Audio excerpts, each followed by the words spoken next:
how are you going to play in a sentimental mood or whatever? It becomes its whole, because if you take the same lineup and you play with a different bassist, it's going to be fucking different, or a different drummer, or a different or doing a different key, or you know what I mean? It becomes this whole thing. So it's all about the performance. Where, can you imagine how stupid, like, it's like, oh, I want to hear how someone else plays Master of Puppets. Fuck no, I don't. I don't care. Like, I don't even want to hear how Metallica plays it now. Like, honestly, I have that record from 30 years ago almost. Like, Episode 19, recorded January 21st, 2022.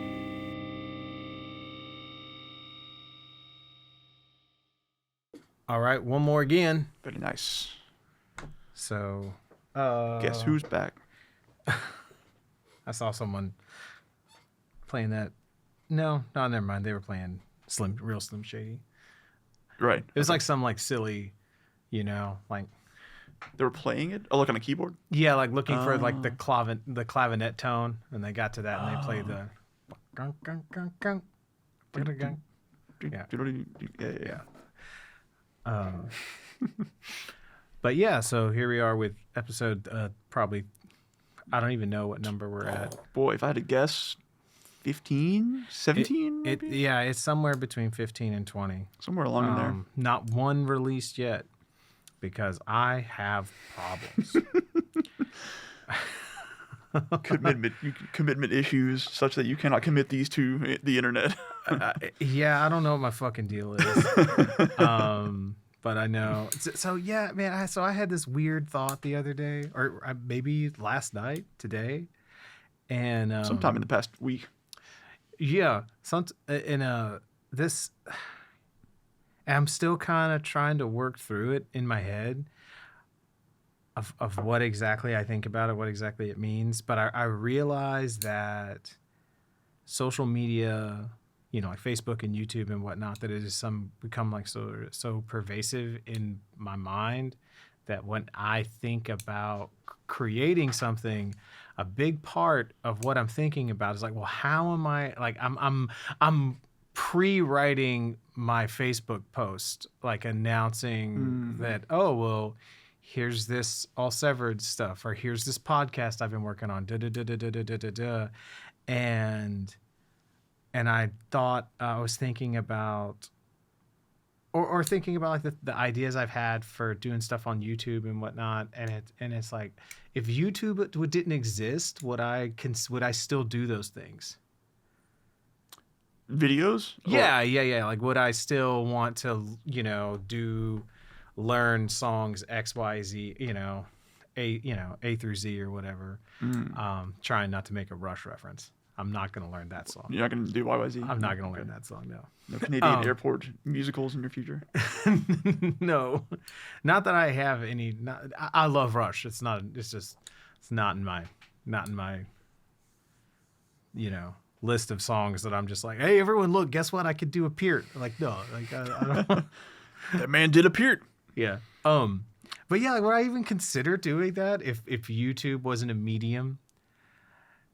If that wasn't the medium I was. Are you talking these videos, or are you talking like drum lesson videos? I'm talking like drum covers, for instance. Drum covers as an example, right? Like, would I? The question is, would you videotape yourself doing it? Not necessarily videotape it, but would I go through the effort videotape? I'll never not do that. Would I go through the effort to learn the songs, like note for note? Sure. Not necessarily to video, but just sort of thinking about, how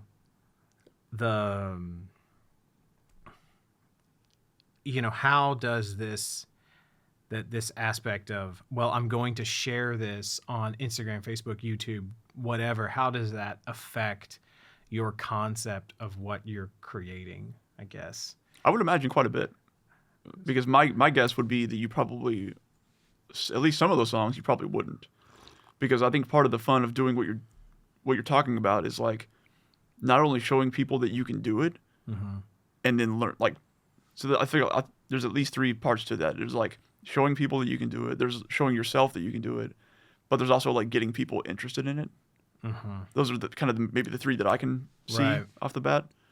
And probably you wouldn't have all that without, because there's a precedent there for it, right? Right. Like, there's an example to follow. Then, yeah, and it's such a,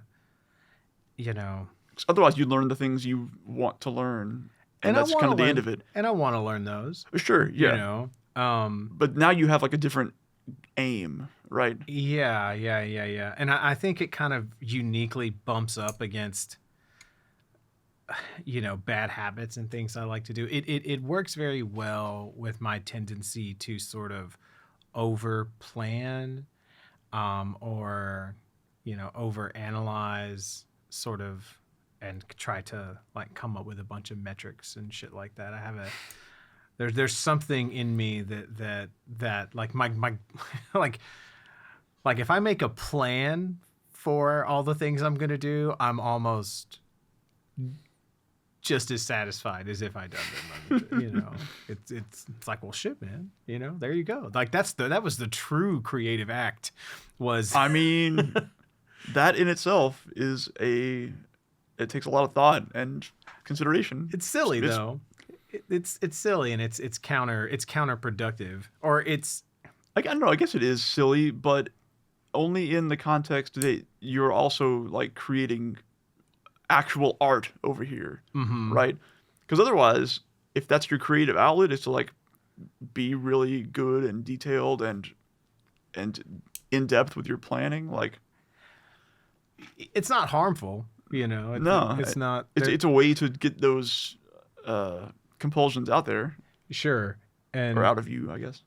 And so it makes me, it just makes me consider things that, because, in fucking 2005 or 2003, I don't know, I just made shit, and I really did not. Right. I just didn't think ahead about any of it at all. All I thought about was like, well, of course this is the best thing that anyone has ever heard.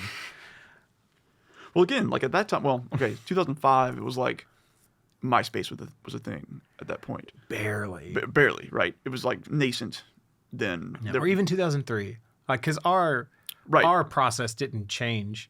Right. So that time and before, it was like, what was your possible goal if not to make it for yourself and I guess for your friends, and maybe to play two people, right? Out. But like, there wasn't anything else to do with it, because it was like play for people immediately, like your immediate friend group or whatever, right? Or get signed to a major label and put it out for the world, and that was your two options. Yeah. And I think that it was very easy to romanticize the latter, because that was my plan. That was, I was like, well, of course we're going to, like, I'm listening to all these bunk ass bands on Metal Blade. We're better than all these bands. So of course we're gonna get, we're gonna get signed, and we're gonna tour, and we're gonna XYZ, and YYZ. we're gonna YYZ. We're gonna test for echo. That's you want to do that before you play a show. And gonna roll the bones. Yeah. On our power windows. That's what they said at our last show. They said farewell to Kings. They said it's an end of an era. You guys are on in 2,112 seconds. Hope you're ready. Right. Yeah. So I like when y'all were playing your set, man, it was just so metal. It was just so heavy, but it went down really smooth. I felt like I was like it was a caress of steel. Oh, okay. All right, that's enough of that. That's enough of that. All right. Oh man, dude, are you slinging some snakes and arrows at me? That's what I was thinking of. I was like, how do I work in? Okay, I can't do anything with that. I'll take it. But yeah, like that I don't know, and it was just a whereas like now I'm like thinking about I don't know, it's like it's so stupid. Like, or I don't know if it's stupid, but it's so different. Yeah. And the idea that for sure. Oh, I'm gonna make some shit, and then I'm gonna and then I'm going to tell, and in my mind, like a big thing is that, and then I'm going to tell the people I went to high school with that I'm making a thing. Totally. And it's like, why? Like, why? Like, this is not, that's not my audience anyway. And I mean, I get that. I totally get that. I mean, not that like I don't.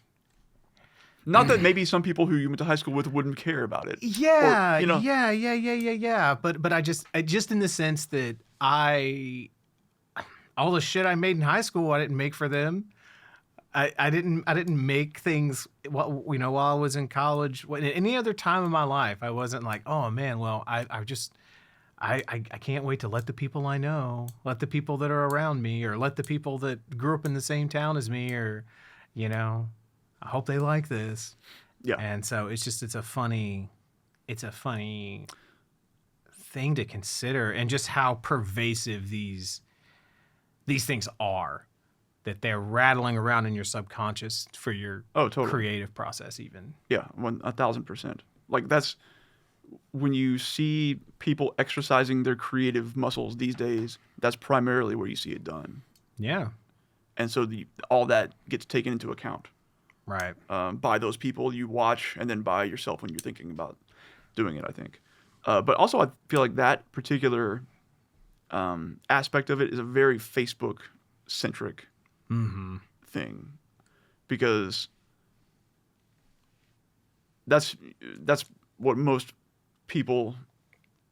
That's what most people's Facebook audiences end up looking like. Right. And then over time, you get people from like you worked with or whatever, college friends or anything like that. Right. But like, if you have, in my experience anyway, not that I have a Twitter following or account that I use, because I don't. I have one that I use, but to read, not to post anything. But I see people with a couple hundred Twitter followers, and it's like, they don't seem to know any of them. It's that sort of thing, Right. So that's a very different environment. And so is maybe Instagram's closer to Facebook because it's kind of rolled into the same thing. It's a lot easier on Instagram to sort of form. I haven't been active on it really in like 2 years, but when I was, it was a lot easier on Instagram to sort of make friends and form relationships with people way outside of your immediate friend group. Because someone might be following the hashtag Jimbei or something, and they see that you did a cool gig, and they're like, "Hey, man, dude, that was super rad," or they like make a comment about something, you know what I mean? And and then y'all you end up sort of going back and forth on stuff, and that happened a lot more on. I mean, that shit doesn't happen at all on Facebook or on Twitter. I don't think Twitter's used that way. It's very impersonal in that way. Sure. Yeah. Whereas Instagram's a very much more personal thing. Right. But I mean, Instagram's still owned by Facebook. Exactly. So, yeah, it's the same thing. Yeah, so they're still doing the same. Yeah. I mean, I'm not even talking about the ethics of using just the planning of it. Because I've thought about that same thing. Like, if I was going to post something like that, who would I be addressing, and what would I be hoping to get across, and those sorts of questions that have nothing to do with the actual work you're putting out there. Yeah. It like a thought that I've had is that you should probably treat every single thing that you post on social media as a commercial. Yeah. Some people keep their social media accounts to that exact thing. Yeah, and I mean, it doesn't have to. I mean, and I'm talking in a subtle sense, like it's a commercial. Like understand that that's really kind of what those mediums are. I mean, but they're not necessarily commercials for products, even though that if you can find a way to for your content to pivot towards products, then that makes your content a lot easier to boost, on YouTube and whatnot. If it's something that links somewhere else, right? If it's going to keep them on the platform, right?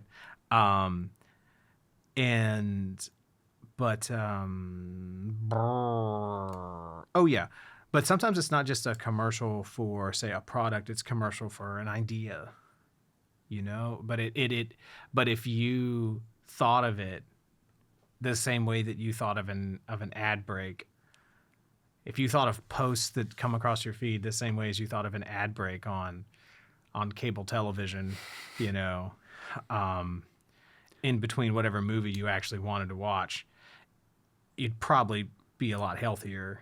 You know, it probably lets you understand those things better for what they are. Because some of it's like, oh, cool. Oh, that looks like a cool movie. I'd like to see that movie. That's a cool preview. Or that looks like a neat piece of music, or that looks like a neat this or a neat that or whatever.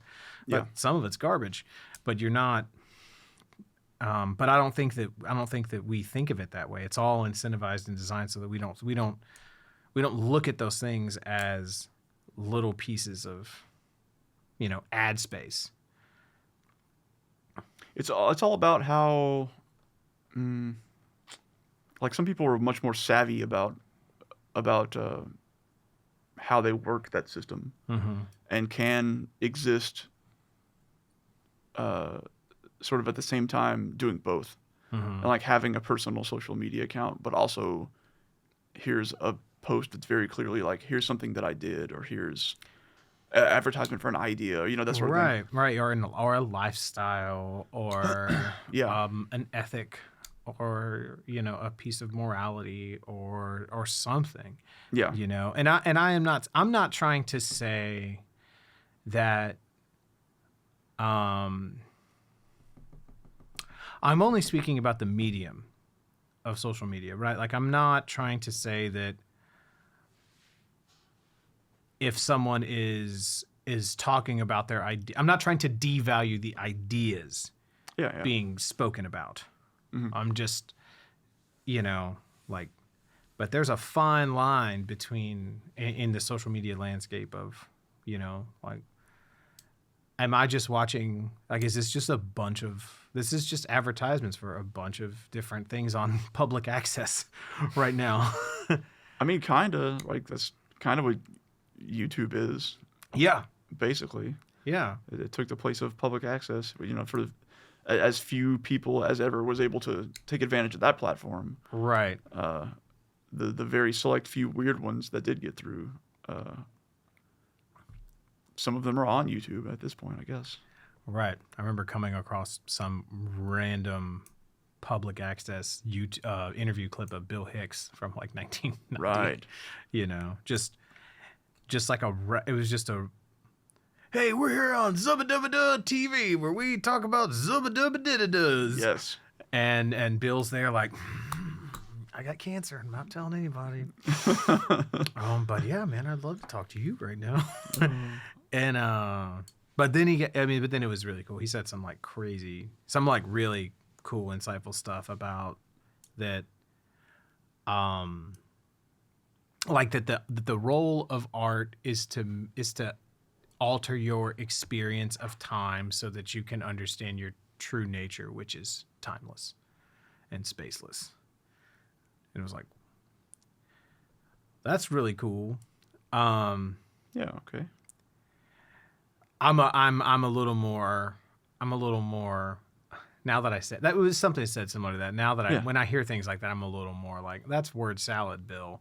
That doesn't mean anything, but I sense your good intentions with that thing, because there's just a lot of grifters use that kind of language, use that kind of cosmic mindedness, that cosmic brain, Sure. kind of all unity, you know, purpose, time, you know, timeless intention, love, in power, blah blah blah blah blah. Yeah. Buy my supplements, blah blah blah, da da da. You know. Right. I mean, I don't even disagree with the statement necessarily. I It's don't just, either. you don't, like, some people just only know how to get those sorts of thoughts across using grandiose terms like that. Yeah. Like, I don't. So, like, if you say you sort of divine his intention there, then maybe it's not a big deal. Right. I don't disagree. But I raise my eyebrows when I hear things like that. And that's a thing that has just that has just really broken my heart the past 2 years of the Pando, is that I really, really is having to really separate myself from all of the health and wellness and new age stuff, because of how toxic those communities have been in response Specifically to the pandemic. right. Of like, wow, y'all really don't care about the things that you say you cared about. Or the things that I was picking up on, right? Like all the compassion and love and all that. It's like, y'all, that's really not it. Like, y'all really care about, individual power, and someone telling you that whatever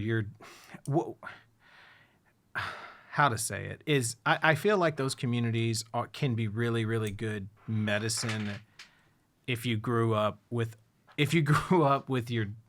like a typical like 50s dad of like, when are you gonna go get a real job and become a real man? Arr! And if it's like, well, that's not the best fit for me. I'm supposed to do something that's a little more find my own path. Then all that stuff can be a good medicine to that environment.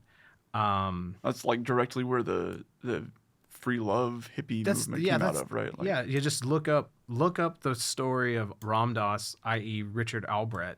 He was a professor at Harvard, did a bunch of acid with Timothy Leary, fucking went to India and became Ram Dass. He's like the archetype for all those things. And I love that dude. I love his books. I love his talks and all that sort of stuff. And so it's been kind of, I feel like there's now it's hard for me. It's something I got to get over, that I can find my own meaning in this, and this can still be of value to me, even though all the other people I know who value this really don't share my values on other things. Right. Because like they only care about, they have no, as far as I can tell, they don't have a good system for assimilating experiences outside of their own. And that's the real problem, is that like you can lean on individual power and individual motivation and empowerment and all that sort of stuff, as long as, because yeah, man, like you're the one who has to get your ass out of bed in the morning.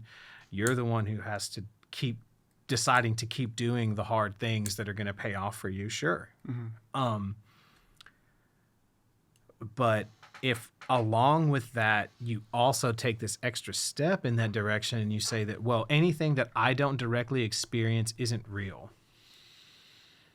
Okay. Yeah. And isn't valid. Like how do you learn about things that are affecting you, that are beyond your experience? And that community doesn't have a good way of doing that. Yeah, that's a problem. And so that seems like a problem to me. It's very, because it's they're very much into, I guess, what you would call like ableism. Like it's like a term that sort of means like you're preferencing people who are able-bodied. Right, because yeah, I know that term in regards to like discrimination against disabled people. Right.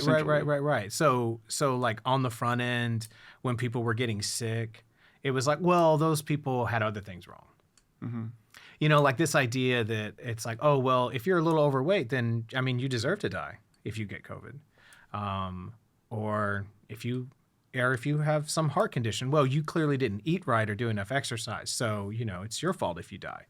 Like that was like their whole take. Your problem is that you're not doing enough exercise. Your problem is your comorbidities and not COVID itself. Right. Right. Yeah. Like and so that was their way of handling all those things, which is terrible, because the whole thing is so based on like, it's based on like not, it's very anti-establishment, But it's interesting because it's not anti-authority. It just wants an inverted authority. But it does it in a very examined way. It's like, oh, no. Doctors aren't the real people who know. It's actually the mystic. It's the poor person. It's the this, it's the that. It's not the it's like a deep skepticism of like institutionalized knowledge, right? Yeah, okay. And so, but they don't really want. But the problem is they don't like take the next step and be like, oh, well, see, hierarchy's the problem. Like, no, they just want to flip it and just say like, oh, okay, well, no, I actually know more than doctors because I'm not a doctor and my knowledge hasn't been tainted by those institutions. And then they get on this weird purity trip. You know, like they carry their own water around with them and shit like that. Oh, you're trying to avoid the fluoride? It's Brita, goddammit. They know what's good for me. But yeah, I don't know how you get to that point. It's like severe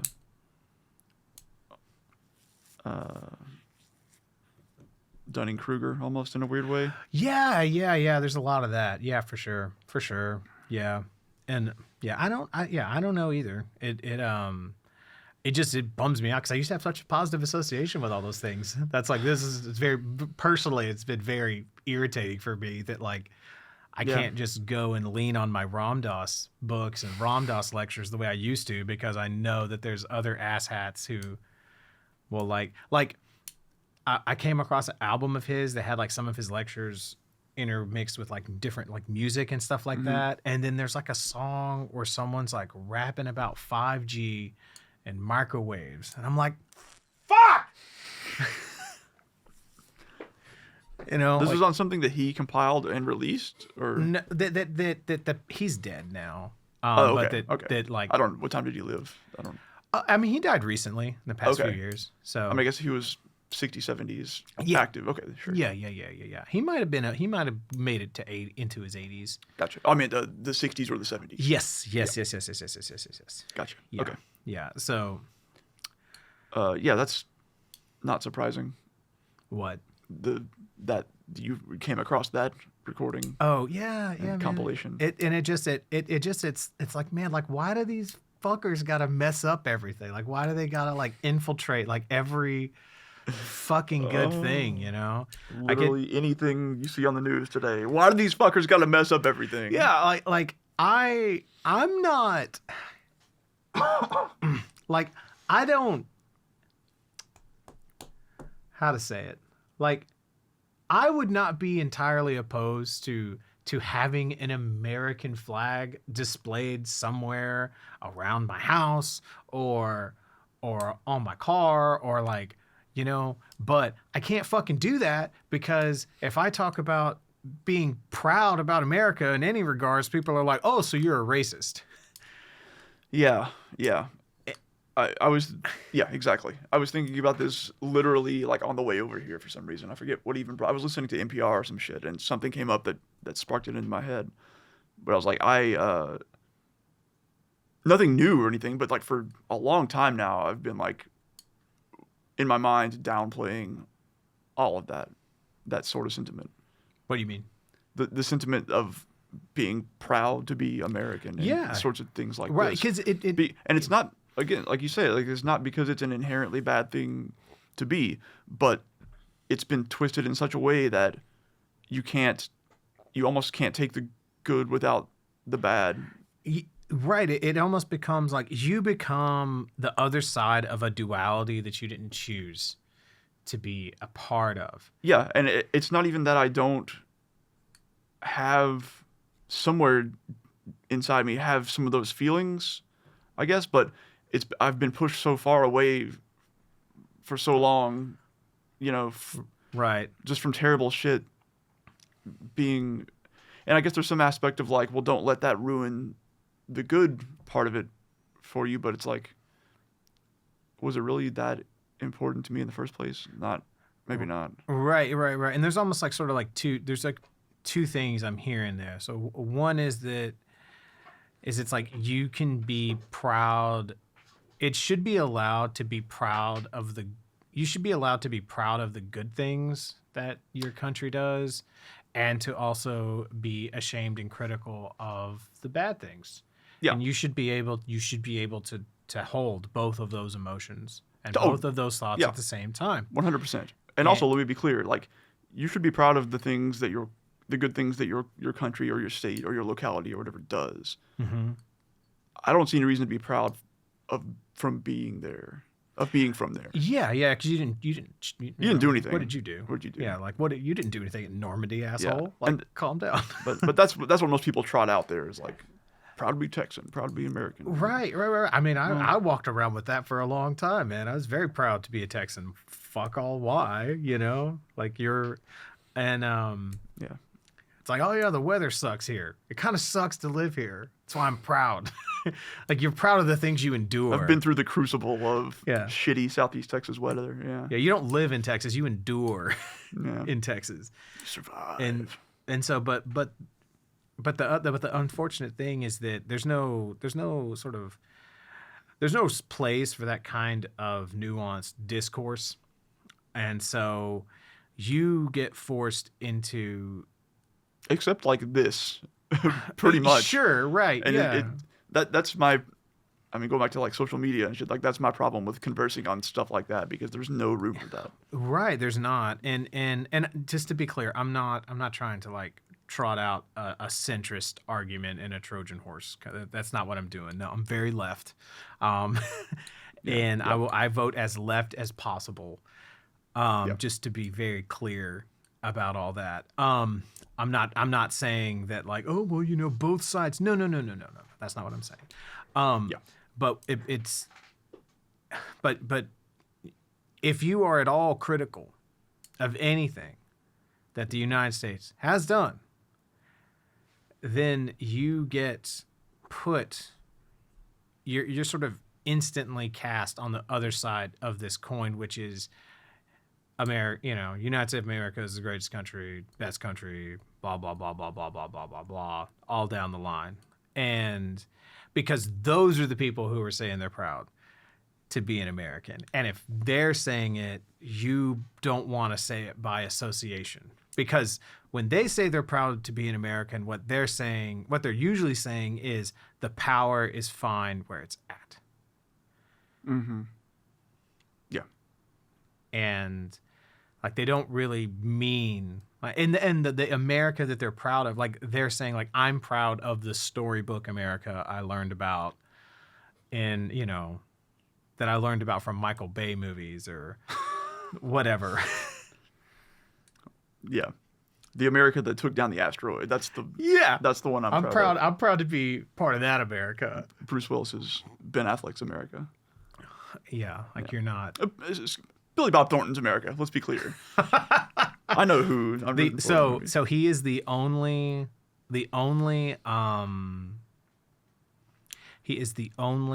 educated person in that movie that is not a fuck up. Actor wise or character wise? Character wise. Okay. His character is the only. I think maybe actor wise also. Actually, now that I mentioned that. I don't know, man. He has this weird music career that's real cringy. He's a weird fucking dude too. Yeah, whatever. Like Billy Bob, keep being weird. But his character, like the head of NASA or whatever, is like the only educated person in that movie that is not a fuck up, that doesn't either go crazy or make terrible decisions. And the way that that's balanced out in the schema of things is that he's also crippled. Is he really? Is he in a wheelchair or something? I haven't seen that in a long time. Yeah, he has like a limp, like okay, and shit like that. Okay. And he has like some story about if I could have, wish I would have, some shit like that. Okay. But yeah, dude. Damn. Okay. I have a lot to say about that fucking movie. All right. Maybe we should talk about the movie sometime then. we should. We should. Because, especially in relation to Don't Look Up the other day. Yeah, and it is startling to watch that movie and then watch like Deep Impact and because they came out like within a year. It was one of those volcano Dante's Inferno situations. Yeah. Okay. And they just could not be more different Huh. kinds of movies on so many levels. So yeah, definitely worth unpacking those at some point. Yeah. Okay. But yeah. Anyway, yeah. Hoorah. I forget what. Okay. Yeah, that's where we were at. Hoorah. But yeah, I'm not really quite sure how I got there, but I was talking about public access and cosmic mindedness and yeah, some shit like that. yeah. What do you say about the art you're putting out? Yeah. So Who are you saying it to? But anyway, do you have anything else you want to throw out there to riff on? I don't. I might have had something, but I don't know. Not anymore. Not anymore. That was my quota for the day. That was your quota. I dig it. Talk about how I don't like America anymore. Yeah, well, that's fine. Yeah. Here we are. Yeah, I try not to just be like a fucking gloomy Gus about that shit, but it's I guess I was gonna say that earlier when we were talking about how when you try to put your opinion out there like that and it's immediately taken by the other side of that coin you described. Not the other side, but in so many words. That's the problem. That's one of the big problems with putting that out there at all, because those are the types of people who are out there in these environments talking about this stuff. Right. So much. And that's a huge reason why there isn't so much room for a lot of nuanced conversation in those spaces. Right. And it kind of goes back to just, like anger and outrage is going to keep you from changing the channel. Yeah, it's the outrage machine, yeah. So to speak. So it really is. And so, you're just more likely to stay tuned to something that's upsetting you, and you're more likely to engage with things that make you angry than you are with things that make you happy. And so, and I guess like that's the real terrible thing about all this is that, it's by putting those metrics first, the companies have like monetized the erosion of the social cohesion of our society. Yeah, because that in and of itself, that phenomenon is nothing new. Mm-hmm. It's kind of always been that way. Like, I was reading some early, like, turn of last century newspaper articles, not articles, but like quotes and headlines and stuff. Right. And it was just like complete opinion and just absolute speculation. Yeah. Just on pages of regular ass newspapers. Right. And that has, like you said, now the problem is that it's been like monetized and focus tested down, and right. It's a laser point as to what works. Yeah, and there's an interesting thing about that too, is that we got kind of spoiled because I might screw up the details of this. I think I read this in a book by Ryan Holiday called "Trust Me, I'm Lying to You," like Confessions of a Media Hitman or some shit like that or whatever. Okay. Good book. I think that was the book. It might have been a different one of his, but it was Ryan Holiday. And but he was talking about the history of that and sort of that there was a thing that happened where you had like, I think it was like the Associated Press formed or something, and they would report things in a very unbiased way so that other things could then pick them up and do what they do as they wanted. Right. And that, our generation, our parents' generation specifically, got kind of spoiled with Walter Cronkite and the news that wasn't. It became like authoritative in a way that you just took for granted. Yeah, it wasn't terribly biased and whatnot. It wasn't a lot. It wasn't like opinion pieces. It wasn't editorialized to death. Yeah, and there's probably some aspect of like, who's actually watching Walter Cronkite give the news, and maybe there's some implicit, biases there. I'm sure there's some of that in there too. Sure. But for what was available and for what had come before, right, it was very much that. Right. And I mean, and I remember, and then you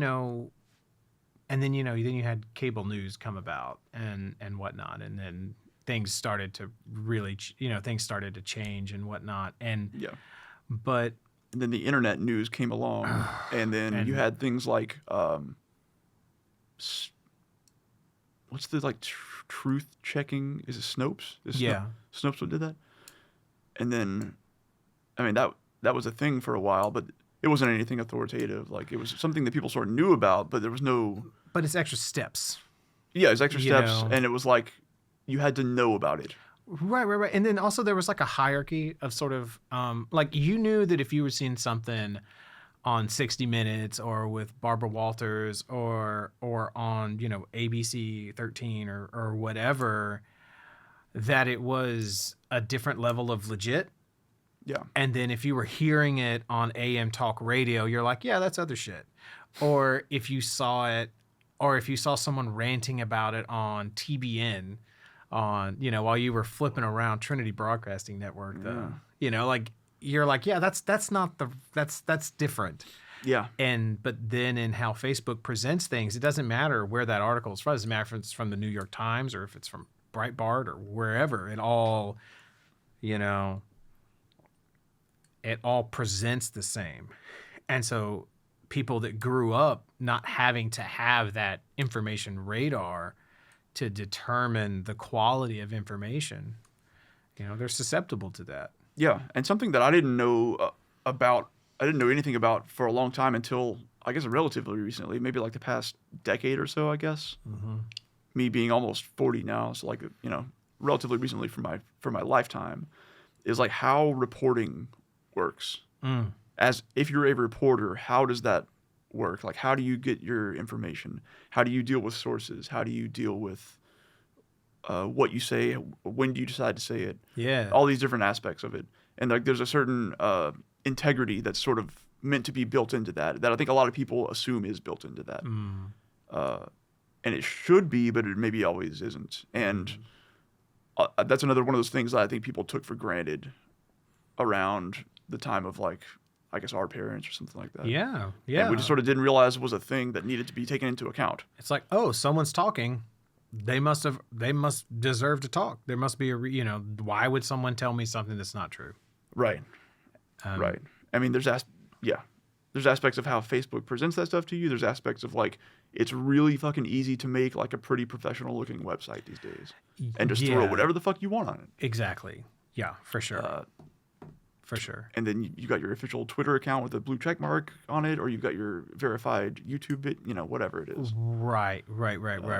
And the line is blurred so much now that it's impossible for anyone who didn't grow up without that to differentiate as easily. Right. Or I think, anyway. I mean, even if you did, just sort of not growing up or not being taught that there's questions you need to ask yourself whenever you are reading an article or watching a video about something, which is, who wrote this?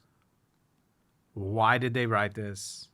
What is the purpose of them writing this? What is their motivation? Yeah. Are they trying to inform me about something? Are they trying to persuade me about something? Right. And you should ask yourself that about every piece of information that you consume. Yeah. You should consider that. Yeah. Like, is this thing editorializing at me, or is it presenting things as fact but not sourcing anything? Is it, Right. Like, oh, I think this is trying to make me mad. Oh, I think this is trying to make me scared. Yeah. Whatever. And I'm not saying that there's never a reason to be mad or scared. Yeah, right. But you should still be able to recognize that. Critical thinking. Yeah. Which is apparently very hard to do. Interesting side note that I heard concerning critical thinking that I heard someone talk about, something I never would have thought of. A friend of mine who is a Methodist, he's a pastor for a Methodist church, and he was in New York City for a while. He might have went to seminary up there. Whatever, doesn't matter.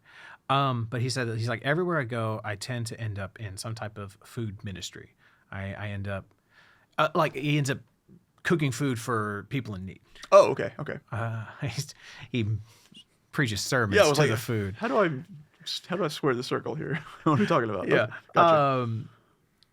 And he said, he's like, yeah, and he's like, I was very surprised at the difference in the level of conversation that I can have with a homeless person in New York versus a homeless person here.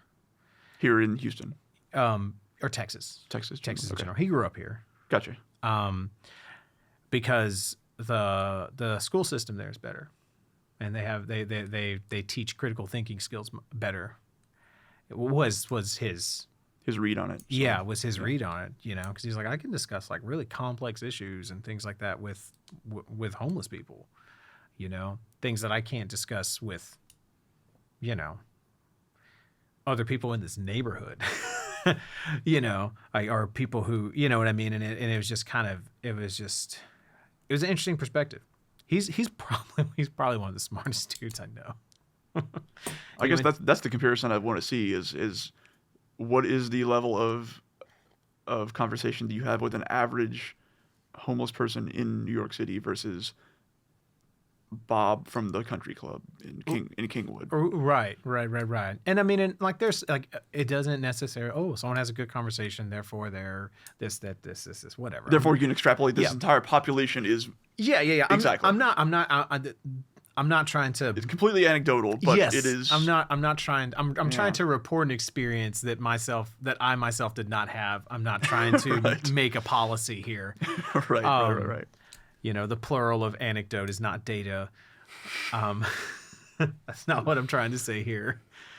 Anecdatum. But this pastor, he went to Rice, for his undergrad. He's a smart fucking dude. But yeah, I thought that was since you mentioned critical thinking, and we didn't get that in school, I don't think. No, not really. I feel like there were some English teachers who tried, We had some pretty good teachers. Yeah. Yeah. Here and there. So, but by and large, it was kind of a wash, though. I think I can safely say I didn't have as strong of feelings about it right after we graduated high school. Mm-hmm. But like looking back over the years, what a waste of time. Yeah. The thing that sadly. Yeah, like the thing that I guess bothers me when I look back is, speaking as someone who greatly benefited from all the emphasis on athletics, because I played football for, seventh grade through high school, and I benefited from all the money that was put into the football program, and all those things, and I had good experiences with that. I guess I played in the band and we marched on that football field that a lot of money paid for. So sure, whoop, whoop. There's that. I have negative things to say about the culture around football, high school football and whatnot, but that's not really where I'm going with this. Mm-hmm. Where I'm going is overall it was all those resources put into it were something that benefited me as a player, right?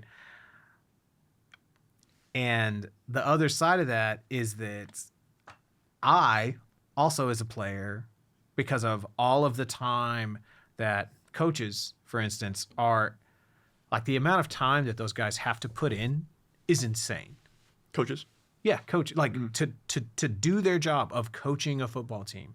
Yeah. That workload is insane, because all of the time that I was there at practice, okay, it's ridiculous. Yeah. Okay, like varsity football, I'm there at like 6:30. Like, I'm there before school starts. I'm there an hour and a half before school starts to like lift weights, right, or something, and then I'm there 3 or 4 hours after school ends.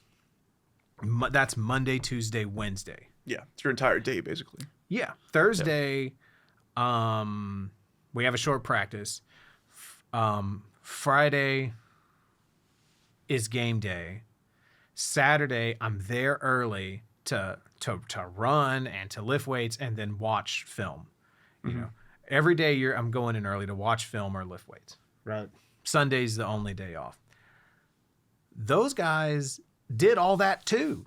They had to do all of that too and more because, you know, and then they don't have Sundays off because they got a game plan for the next fucking game, the next fucking week, all that sort of shit. Right. So like that they're supposed to somehow keep a family together while they're doing that and like have really good lesson plans and teach really good classes. Yeah, sure. It's not going to fucking happen. So I had a real shitty economics class. I had a real shitty government class. I had all my history classes were fucking jokes, you know? And the thing is that I at least got a trade-off because I was in the football program and I got to like travel around and do all this cool shit and learn all these cool things about teamwork and character, you know, or whatever.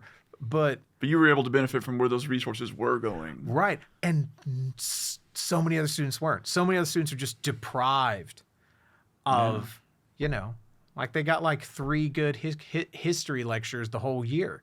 Because, you know, and that was what was so frustrating is that these guys were good teachers. These guys, like they were smart. They knew what they were doing. It's just they just didn't have the time, you know, or the bandwidth to also do that well and be a good coach. Sure. I never really thought about it like that, but that makes sense.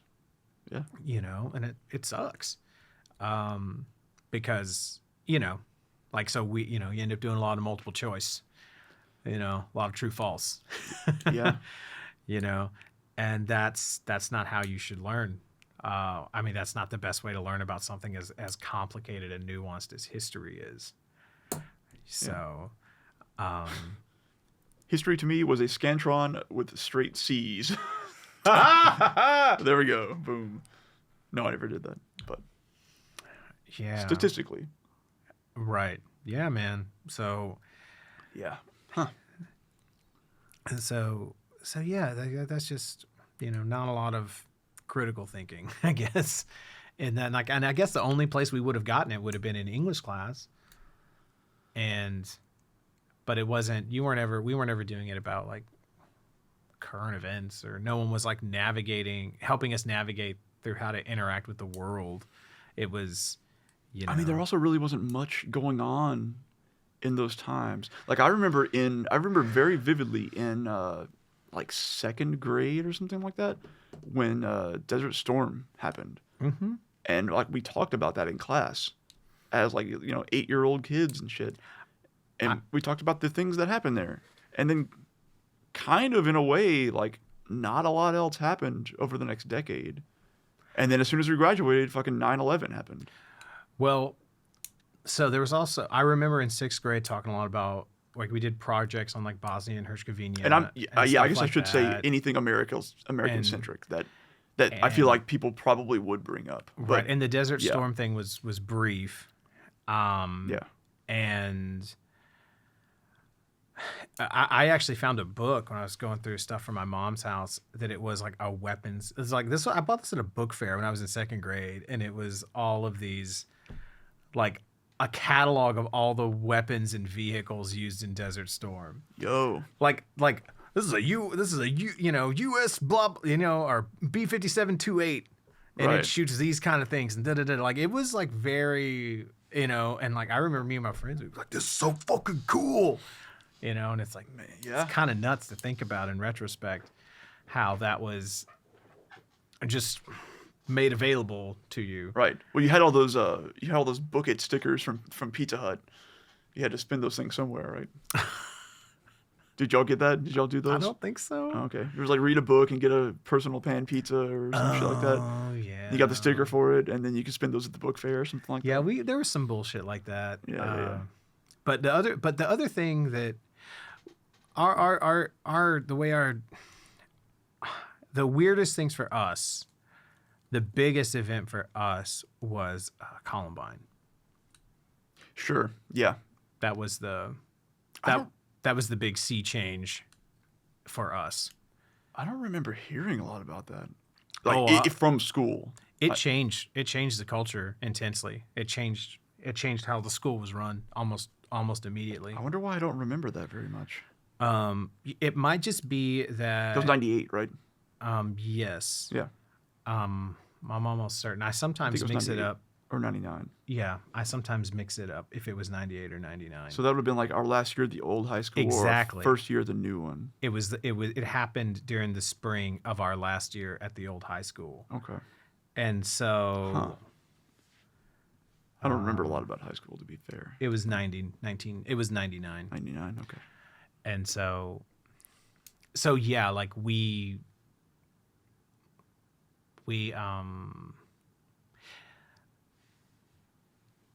all of a sudden things really changed. It felt like, to where, I mean, think about the design of the new high school. The new high school was designed like a prison. I mean, yeah. Like you had these long hallways, you know, the way that everything was like sort of sectioned and cut off and put together and everything, very sterile. You know, that's a word for, yeah, definitely. And very different than the way the old high school was, which had this like really like organic feel to it and whatnot. Yeah. I don't know. It might be a junior high now. I don't know what it is now. I think it's gone now. I don't know. No, it's still there. Okay. But it might. Who knows? There's so many. There are like 3 new schools in that town now. I can't I don't know. track. Yeah. Yeah.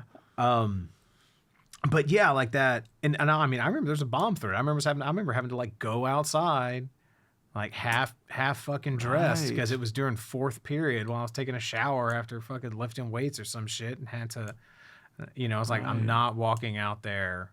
Like I'll die at this fucking building. I'm not walking out there without my shirt on. Coach Lonnie. Listen here, Butch. If I walk out there without my shirt on, Lonnie, you're doing it too. Yeah. To which he would say, all right, we'll stay in here. God bless America. He's one of my favorite coaches, man. He's one of my favorite human beings, man. That guy was great.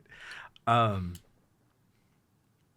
yeah, weird. Yeah, it was a weird time. But yeah, and that's a good point. I had completely glossed over that fact. But it was very much this like clamping down of the threat. Like the threat to America was its own children. Like that's the threat. Like that's what's going to, you know, it's all the kids listening to Marilyn Manson. That's the fucking problem. It's playing Doom. It's shit like that. That's the shit that I remember. Really, I don't so much remember like the overall threat increasing in people's eyes. I guess what I mean is that stands in stark contrast to after September 11th, when it's like, oh, now we have the war on terror and the threat to America is. That's what I mean. Yeah, like that. The Columbine thing didn't seem nearly as effective in terms of like affecting change to me in my memory for some reason. Whereas like 9/11, I remember flying before 9/11. I flew once before 9/11. It was a wildly different experience than afterwards. Yeah, I did not. I didn't. The first time I flew actually was during this time period. Actually, for when this playlist was, it was in 2003. Okay. So yeah, and it was wild because I had to I was traveling. I had made the All-State Jazz Band in San Antonio, but I had with the Michael Flores band, I was playing on the news. we were playing like on the morning news or something. So I needed to. I didn't want to miss that gig, you know. So I flew back from San Antonio to Houston. You know, someone picked me up from the airport, went and hung out somewhere. I don't know. Slept in a car while other people ate IHOP. Woke up, went and did the gig. Then someone else dropped me back off at the airport, and I flew back to the airport. Damn. And I just missed I missed one of the rehearsals at Allstate. But no, man. But I had my practice pad with me, and I had to I had a drum key, and shit like that. I had to yeah, my little fucking dinky stick bag, right? I had to check that. They wouldn't let me. Let you carry it on. Yeah, they wouldn't let me carry it on because I had a wrench in it. Yeah. And so, and I think I had to put my drum key in it too, because I normally have it like on my key ring or some shit. Right. But yeah, and like the guy like made me. He was like, "Well, what is this?" I was like, I'm a musician. I'm a drummer. This is my practice pad. These are my sticks." And he's like, "Play me something." You know any Guns N' Roses? Yeah. And Prove so, I'm American to you? and so, like, I was like, "All right," and I like do whatever. And he's like, "Okay, I can see you have skills." That's enough. You passed. some bizarro shit like that. Oh wow. You know. But what was flying pre September 11th like? I mean, it would have been like 2000, probably 2001 maybe. It was me and my sister flew to Pennsylvania to see my dad and his family up there, and we flew I think U.S. Airways at the time, but it was like just like a waltz up to the gate. Everybody's there, like my mom and maybe my grandpa was there or somebody, and just like see us off and just hop on the plane there, and we're gone, and we just go. Like check an ID. Check a ticket. It's just like, yeah, here's a ticket. I'm on this plane. Like, okay, yeah. And we're just chilling on the plane, and like, not a big deal.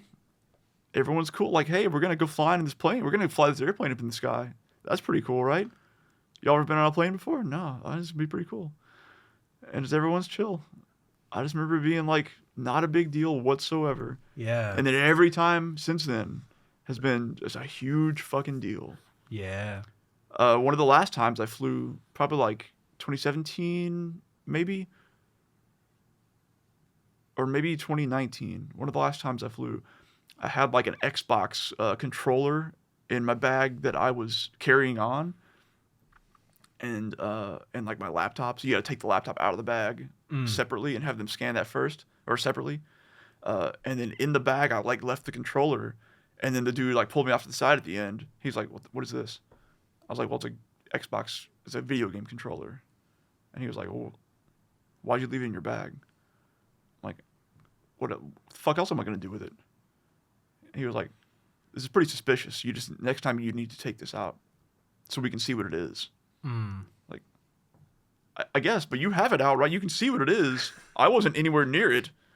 I guess if I could remotely detonate it, that might be a problem. But right, like it's even still, like it's still very much like it. Then that might just be a case of like catching the wrong, TSA agent on the wrong day, right, sort of thing. But sure. like, yeah, we're 20 years on, and right, yeah. That was such a huge fucking paradigm shift in so many ways. We're just talking about flying here, but in so many different ways. Yeah, that's and just be specific, not just for our comfort, but also affecting people in extremely real, extremely shitty ways. Right. So. I remember in October or November going to Dallas to see the Pledge of Allegiance tour, like Slipknot, System of a Down, Rammstein, and this band called No One. Anyway. Was I supposed to respond to that? No. Okay. No, I was just like, I don't know who this is. I was thinking about how funny it was to say like Slipknot, System of a Down, Rammstein, and No One. Gotcha. I was running through that. I was giving myself a giggle. running through that. I didn't know if I missed a cue. No. I'm supposed to ring a bell. Because I don't know who the fuck No One is. Unsurprisingly. Oh, man. New metal. But yeah, it was really cool because Slipknot had just put out Iowa, and I think while they played like Heretic Anthem, or before they played it or something, like Corey did this whole speech about, they told us not to do this tour, blah, blah, blah, da, da, da, da, da. And because that was the other weird thing, kind of piggybacking on what I was saying earlier about the threat wasn't external, like the threat was in a lot of ways the youth. So there was all of these like, well, you can't play these songs on the radio anymore. Yes. That was like a weird thing that happened instantly. Yep. You know, there were all these records that It's just a weird list of songs that, yeah. Yeah, like, and then there were all these records. It was like, well, you can't promote those anymore. We can't play those music videos, and all, you know. Yeah. Anyway, but yeah, it really moved me because Corey made this speech, and I mean, dude, you gotta understand, like Slipknot's like fucking like no band has as much sort of like upward momentum. No band has ever had that much upward momentum and push. Like he has, like they still feel insanely dangerous as a band at this point. Right. And he has an arena in the palm of his hand. And he talks about how there's been an increase in hate crimes. And that shit needs to stop. Mm-hmm. That's what he used his platform for. Is that like, yeah, you punish the people who did this, but you do not need to punish people who are working at a convenience store. You don't need to that's not, you know, that's not who needs. And it's just, that is not what you expect to hear at an arena metal show. Like, yeah, all of that is just going to be, you know, everyone screams, you know, like you're not. And so that probably made me like a fan for life. I mean, there were a few moments that made me fans for life of theirs, but that was definitely a big one. Mm-hmm. But that's one of my, that's another thing I think of. Right. When I think of September 11th, I also think of sitting in my car because I had just bought the new Slayer CD, God Hates Us All, which came out that day. Yep. Well, we'll talk about that when we talk about Slayer, I guess. Sure. So, well, we're about the hour mark, so we should probably talk about the topics. Right. Slayer for another day. Slayer later. Jazz. Now it's time for jazz. Now's jazz. We're gonna do some jazz part 2. Part 2. So this list is all the stuff. All this stuff is stuff I heard in 2003. Okay.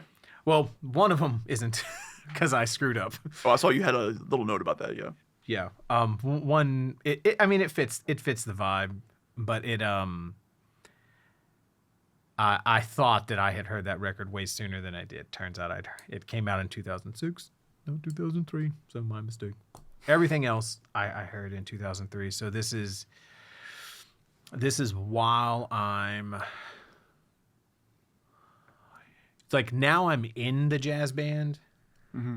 you know, at Lee College, and now I'm becoming friends with these other guys that are there, and so they're exposing me to stuff, and I'm continuing to explore, but now I've kind of quote unquote like got the basics out of the way, so now I'm getting into a lot more kind of fusion-y things, a lot more experimental things. Avant-garde, perhaps. Mm-hmm. Perhaps. So yeah, that's kind of what this list is about. So a bit more Latin influence here. Yeah. Right out the gate. So how did this one hit you? Overall. So I was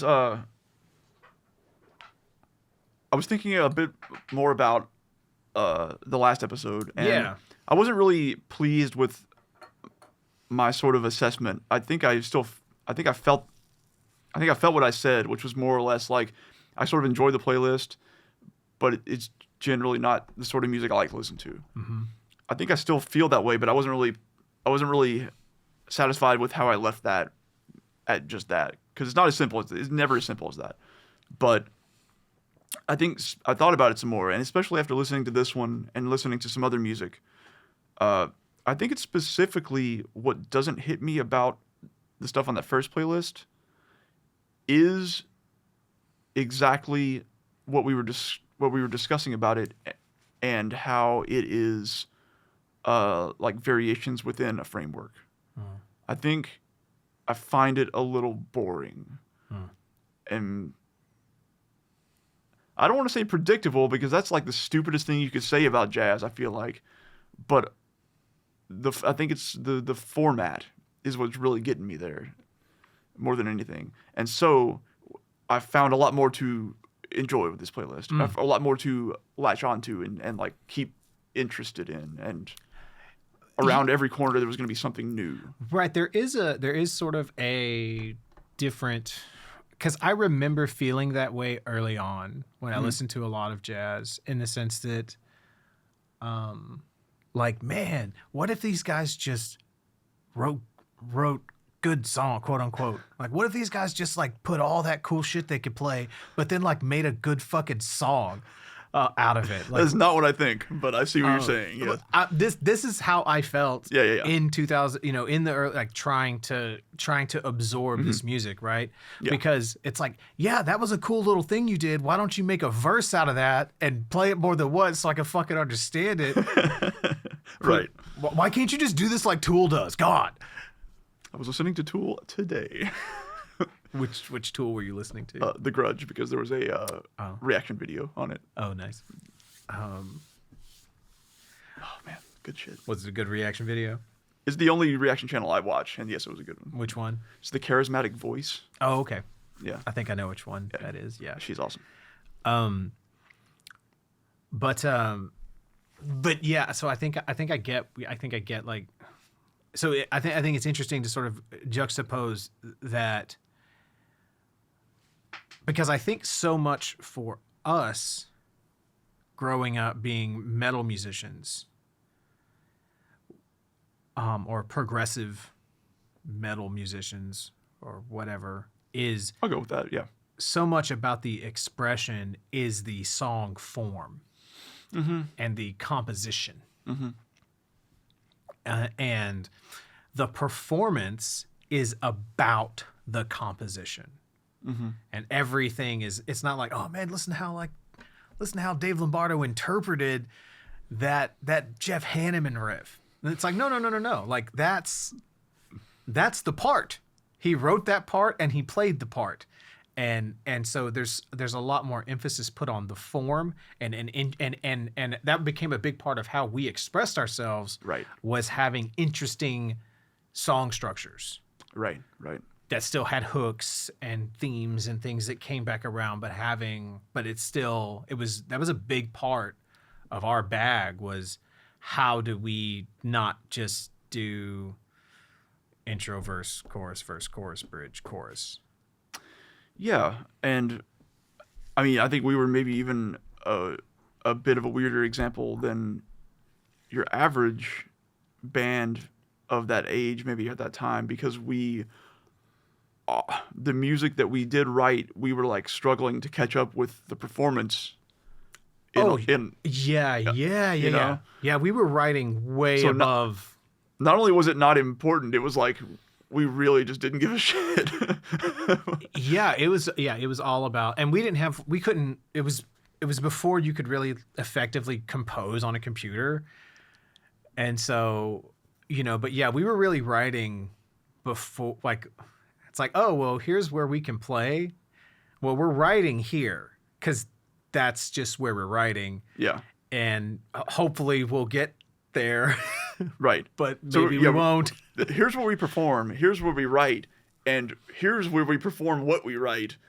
Ideally, but actually it's like down here. Yeah. Or it's like somewhere in between. Yeah, it's like, no, where I'll magically be able to do this when it's time to press record. Right. Like, we wrote this pretty quickly, but now live, we're going to play it like twice as fast. There's also that.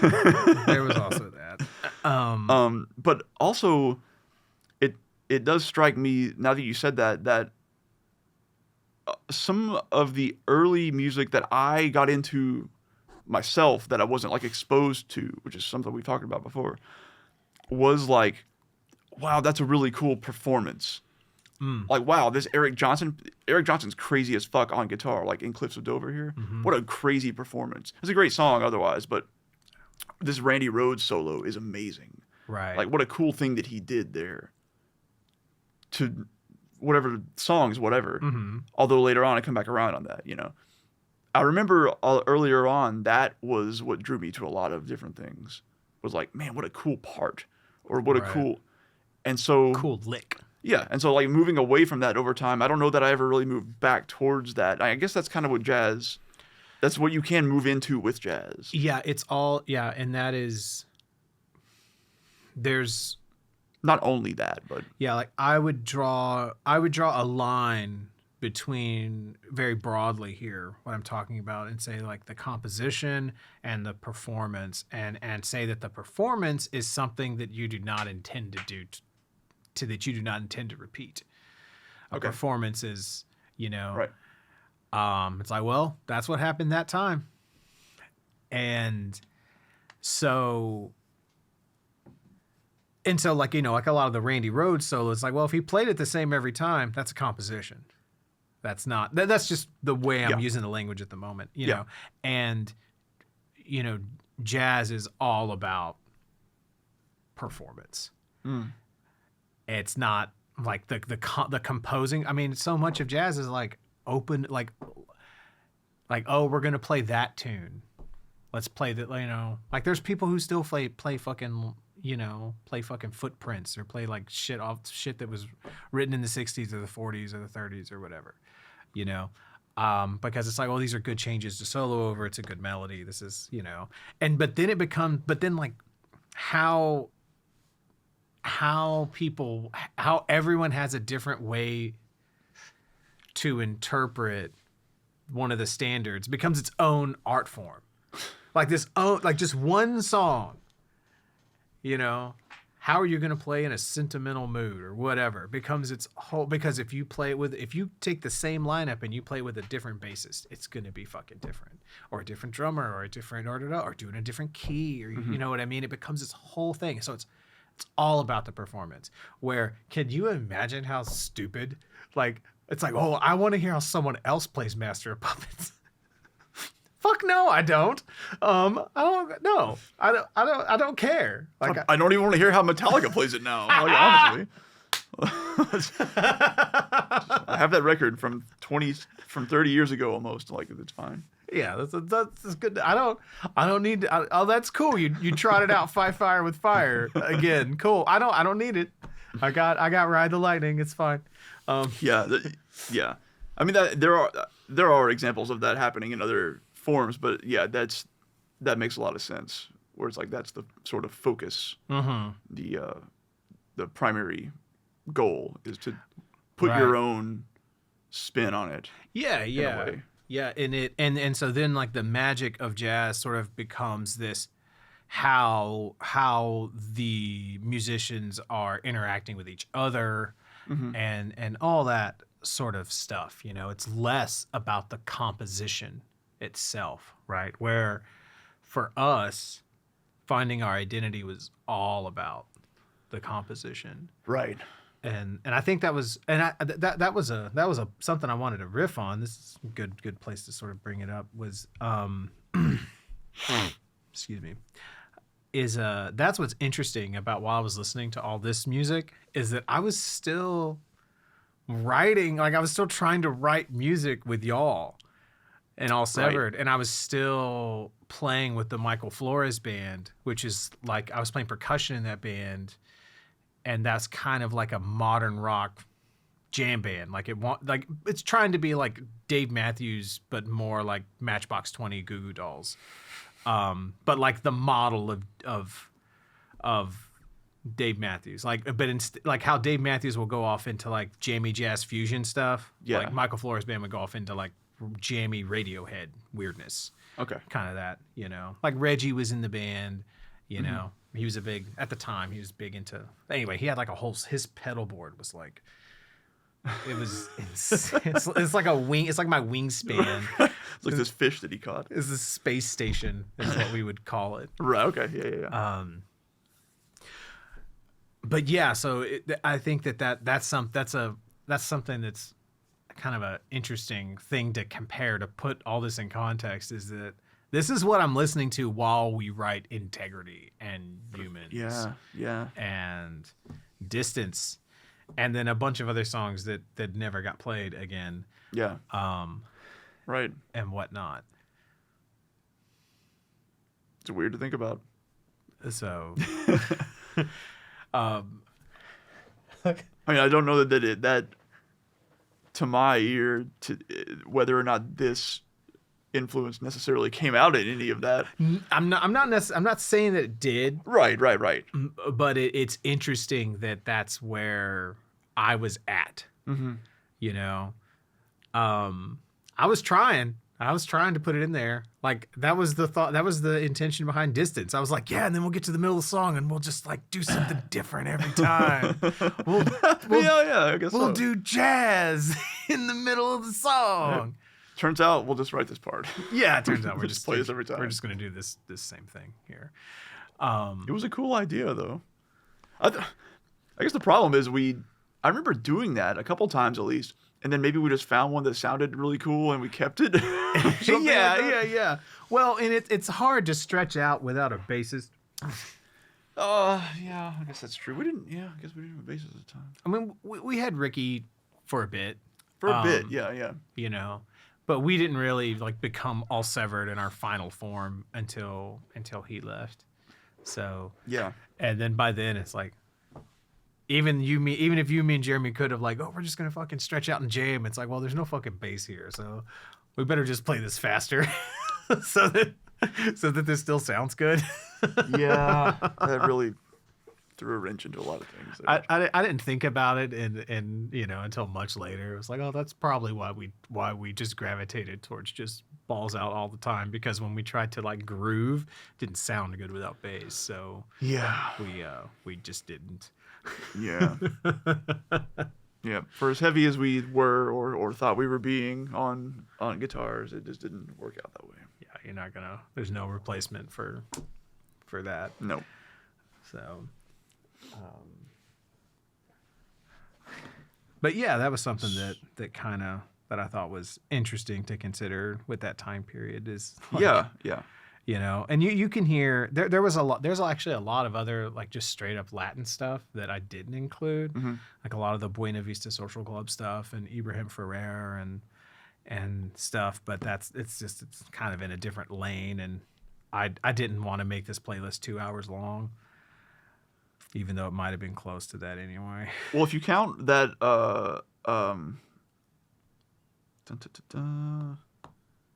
if you count the Naked City album. You didn't listen to the whole thing, did you? No, but I saw you put like the whole thing's like an hour long on that playlist. I found those 2 tracks. Okay. Yeah. Okay. Yeah. But I was like, technically it's like 3-hour playlist. Yeah. If you want to go there. Yeah. But So all right. So what were some more things that kind of like hit you? I mean, yeah, like the main thing that hit me was just like how varied this one was compared to the first one, especially. But just also overall, there were fewer things on here that I knew beforehand. Was there anything on here you knew? I think I knew all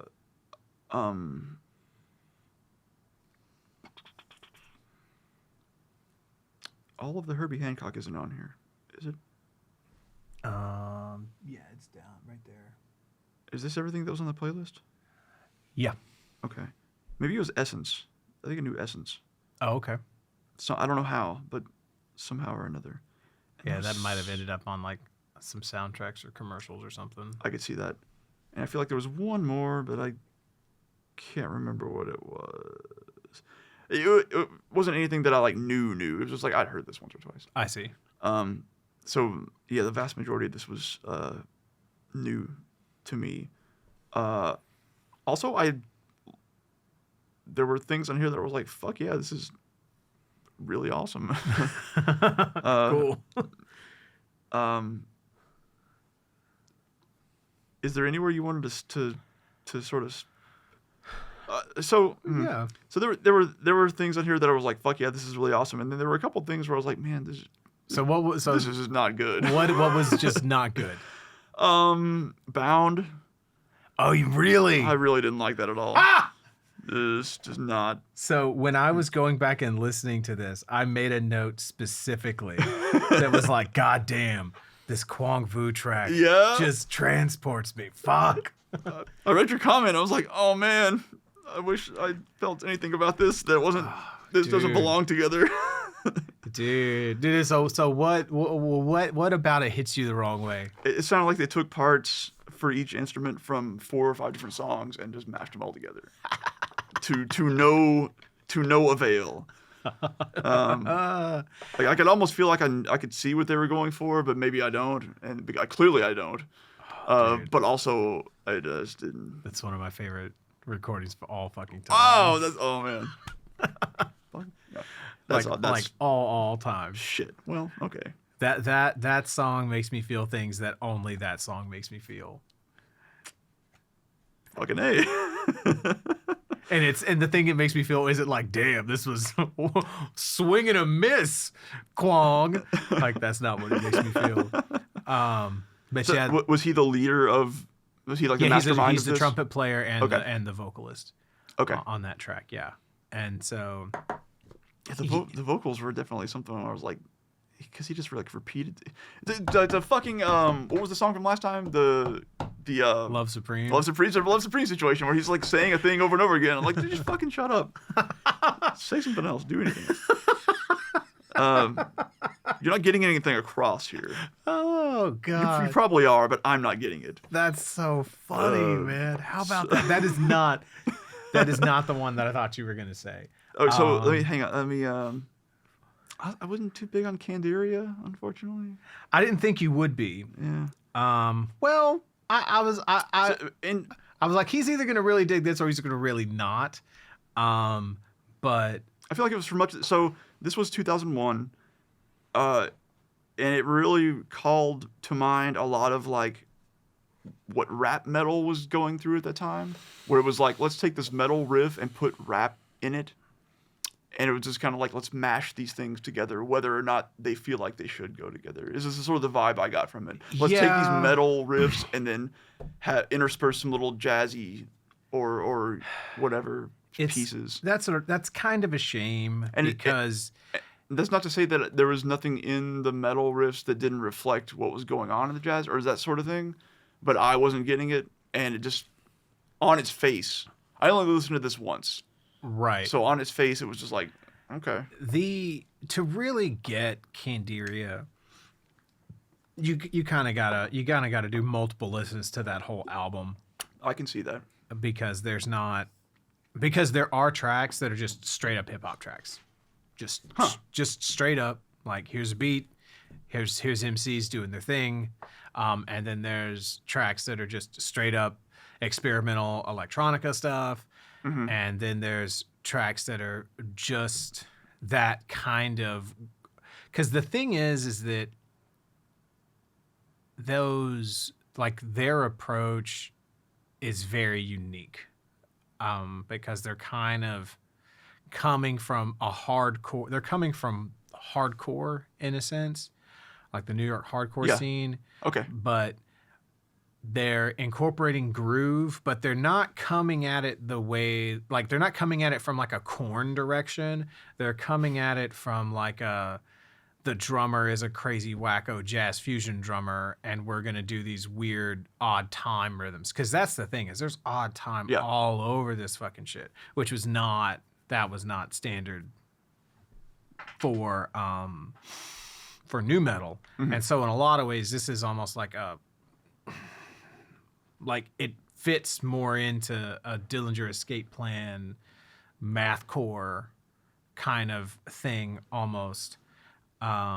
Yes, yeah, that's what it reminded me a lot of. Yeah, but without the sort of same kind of intensity that Dillinger does. And so, but yeah, they're a really, really unique band, and they were really, really important to me at this time because and that's really why I wanted to include them and include that track, is that it was a fusion. It was like all this together. Yeah. And it was that, yeah. They did put multiple different things together. You fucker. They could have done it maybe a little bit better. I don't know. Which was inspirational to me. I think they did exactly what they fucking meant to do. Yeah, I'm just fucking with you a little bit. If you want to hear the more streamlined version of what Candiria does, the record they did, I think maybe two records after that one, called What Doesn't Kill You, because they were in this crazy fucking like bus accident where they like all almost died or some shit. Oh shit! And they did this. Is basically They inspired future Baroness to to also get in a bus accident. But yeah, the record they did after that was really different, and it's a lot more melodic, a lot more song structures. You know? Because 300% density is what that album title is. It's dense and it's obtuse and it's a weird fucking record. But it was the only example I had of there being any kind of cross-pollination between metal and heavy and jazz, I guess. Gotcha. And just knowing whether or not like the synthesis worked and like, oh well, I want to do this. It's like knowing that it could be done. Just knowing that there were people playing metal and that they listened to jazz. Okay. That right there was enough to be really inspirational to me. Cool. So yeah. Yeah. So there were a few things on here that like really stuck out to me as like, this is awesome. Like, fuck yeah, I'm down with this. I guess I'll just go in order. The first one was Steve Coleman. And interesting. Yeah. How about that shit? Because I was like, he is not gonna like this. Nice. Yeah. That just really worked. I thought that worked really fucking well. And after I was done with it, I was like, man, I want to go listen to that fucking 10-minute long Black Thought freestyle that he did on the radio that one time. You ever hear that? I don't know what you're talking about. The singer from The Roots. Okay. Black Thought. Okay. I thought you said Black Dot. Black Dot. Black Thought. He was on some radio show, I think Funk Master Flex or some shit. Mm-hmm. And people will just go on and like do freestyles sometimes, apparently. Yeah. I don't listen to much of it, but that's a thing that happens.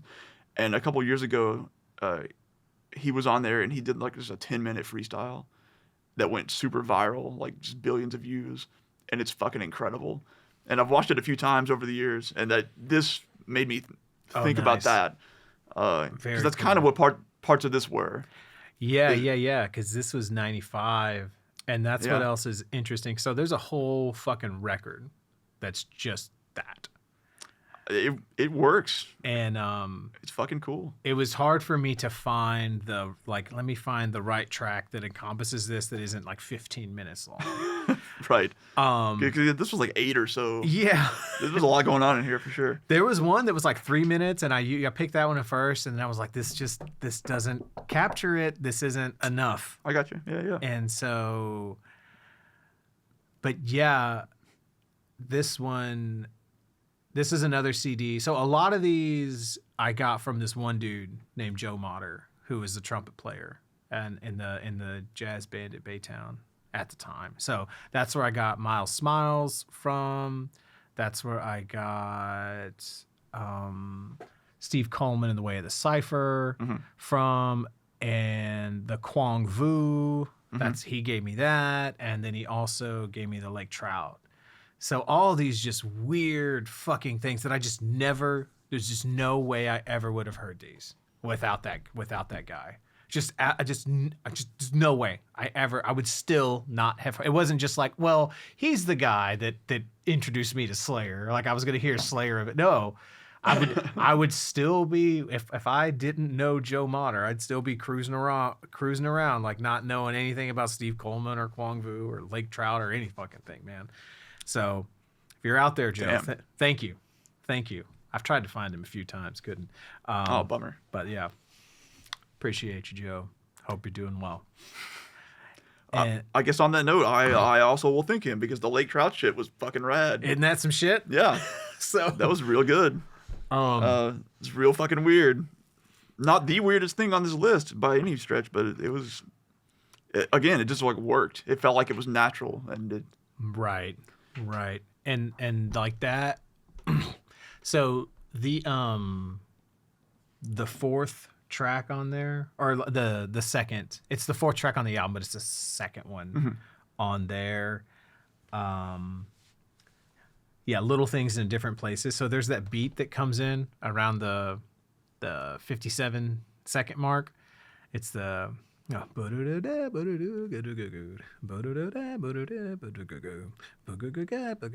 like the guitar riff, and then it comes in with the like that whole Yeah. fucking thing, you know? Yeah. So I used to use that as like a litmus test to like fuck with people because it blew my mind. Like it was psychedelic the first time I fucking heard that. Like Joe's like, oh, this is really cool. So you should listen to this. I'm like, all right, man. Well, here we go. I was like, you're the best musician I've ever met in my life. So I'm just going to do what you do. Listen to what you listen to.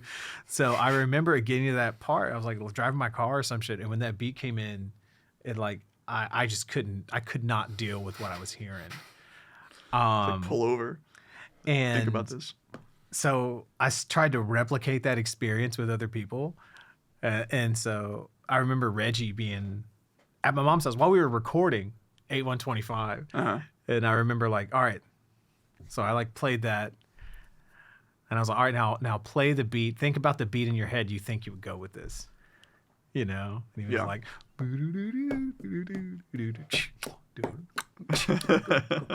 you know what I mean? Like that kind of thing. And then like when it came in, that like it like his fucking eyes got big and his jaw dropped, you know, man. I could see that. And so yeah, that's a special album to me. It introduced a lot of elements that I think were really, and that's really a theme with this whole playlist in particular, is that this is when a lot of things were planted, a lot of seeds that were planted that were going to be like, and influences that were going to show up for like 10 years, maybe longer, really. Like this became a lot of what would inform the decisions I made with Small Deal. Okay. And I could see that now, but you know, at the time I'm just trying to, you know, parse out and find things I like and whatnot. And so but there's like a strong like jam element in the Lake Trout stuff, and Sure. But it also has like this dark thing to it that was really intriguing for me at the time. Like it wasn't like Grateful Dead or Fish or something. Yeah, like it has a really good, like I think I said before, like one of the things that draws me to certain pieces of media is like having a good vibe or a good atmosphere. Yeah. And this does have that. Right. And that's interesting too, is it's a live record, and so is the Steve Coleman. So it said a lot. Like the first track, the second one you can hear like the audience and shit. The first one you cannot hear anybody but the band. And I was like, this does not sound live. It is, but fucking A if it is. It is. All right. Yeah, that's a live record. That's like sounds well produced in certain weird ways. Yeah, no, cool. they just really played well. And good on you, man. And then and same with the Steve Coleman, like that's all live, you know. Yeah. And I feel like there was like another one on here. Oh, the Singum, the Charles Lloyd, Zach, you were saying Eric Harlan one. That's live, like in front of an audience. You know, I mean, all jazz records are kind of live, but you know, right. The other thing that really struck me was just the Herbie Hancock stuff, but like that's not really surprising because it's fucking Herbie Hancock. But these were great tracks, like just really fucking good. Fuck that album! I'm so upset that album is not on Spotify. Because, and I'm very glad that, because there is a YouTube video of the whole, or there's a thing for the whole album. Yeah. But it's like, it doesn't sound right. There's something fucked up about it. I'm really glad that there were some of the more important tracks to me were on here. You know what I mean? But that's one of my favorite albums of all time. It's incredibly important, incredibly influential on me. It became that became a hinge point to so many things for me, I think, because like it exposed me to, well, first it was because I respond emotionally now to, you know, some of the Miles Davis quintet stuff, like the stuff like the Miles Smiles and the stuff that he did with the stuff with Herbie with Miles, and then the stuff that Herbie did afterwards. For some reason, at the time I didn't listen to like Herbie's funk fusion stuff. Like I didn't listen to Headhunters which is one of the coolest fucking records ever made. And I cannot imagine me not loving that album at that time or Thrust. But that's just another thing about how different the music discovery process was 20 years ago than it is now. Right.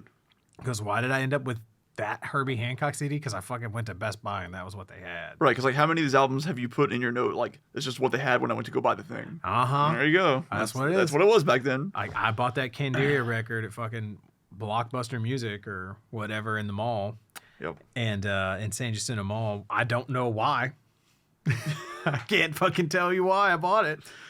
And so the producer on that record is this guy named Bill Laswell. Yeah. Who does a whole bunch of shit. So I've come across him. I knew of him before this. I knew of John Zorn before this as well. And then Herbie Hancock was in there as well because of Buckethead. Oh, fuck. Because they played in Praxis together. I see. Bill Laswell. Yeah. And then he's done production for like all those dudes and played bass for him and shit like that. Right. But yeah, Buckethead with his like 450 albums or whatever the fuck it is.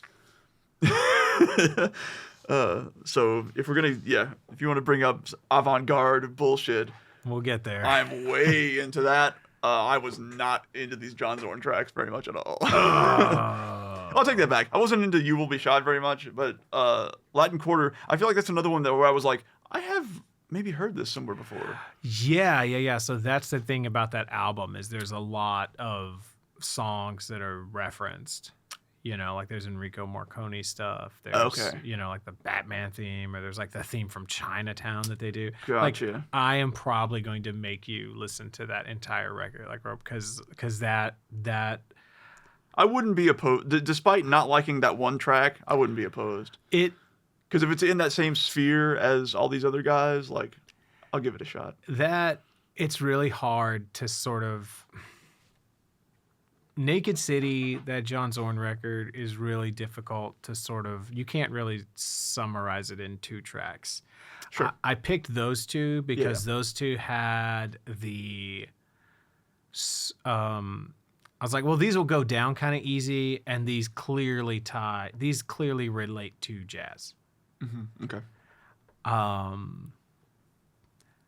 I could have picked some other tracks from that record, and you would not think that they belonged on this list. belonged on this list, belong next to those 2 tracks. It might even be the very next tracks after those. Mm-hmm. Like because these were right in a row also exactly. on the album. Yeah. And they're completely disparate. Mm-hmm. But yeah, okay. And that's sort of why I wanted to, like, I was like, all right, I gotta give a little piece of this because. Okay. And again, I have no fucking idea how I came across this record, how I came across the John Zorn record. I don't know why I bought it. Mm-hmm. No fucking clue. I really do not know. I might have just been in a fucking, I don't know why this is what's coming to my head. I might have been in just a fucking record store at Austin just because, like being there playing a show or some shit like that and just liked the cover or maybe the clerk was talking about it or some shit. I really don't know. But that, I feel like that record prepared me for so much musically because it just blasted my palate wide the fuck open. I can see that. Yeah. And because there's stuff on that record that's like there's straight up grindcore songs. Like that's what they are. Man. And this was fucking like 1990. Oh, you don't have it on here. I don't have the date on there. It's like 92 or something. Yeah, I think I did look it up, and I think that sounds right. I just can't remember exactly. John Zorn, Naked City. I'm pretty sure it's like 90 or 92. Definitely not 91. No way could it be. It's 1990. Okay, cool. Yeah, man, that album's a fucking experience. Highest possible recommendation as like, you know, because it's so easy to get stuck in your lane about like this is the music I like and or to sort of how to say it. To get stuck in the framework that you're comfortable with of what function music serves. Absolutely. Yeah. This is stuff I like to listen to while I'm driving. This is stuff I like to listen to while I'm working out. This is stuff I like to listen to while I'm working. This is stuff, I like to listen to help me process my day or process my emotions or whatever.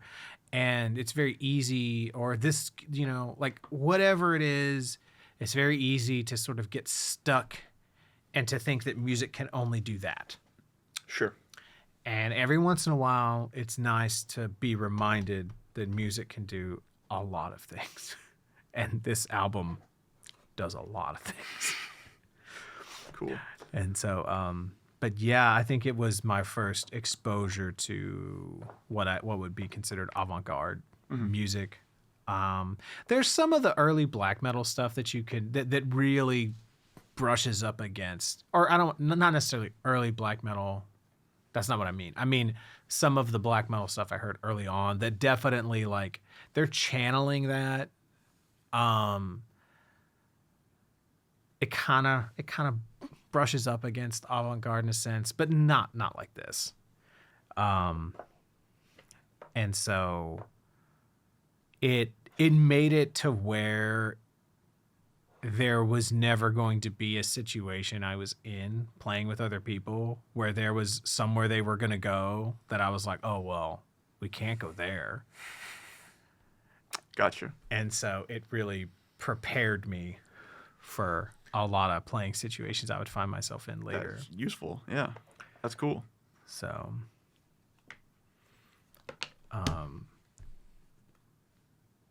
yeah, those are sort of the things that I had like sort of specific details on. what were we talking about before the John Zorn one? Herbie Hancock, and you were mentioning how Bill Laswell had produced it. Okay, yeah. And so I think that this Herbie Hancock record, because it made me, so the drummer on Essence is this guy named Kirsch Kali. And he, because of his drumming on this track, is it Essence? I sometimes mix the two up. Cabrero. Or Cabrero. It's not that one. Or that's where you have your note at least.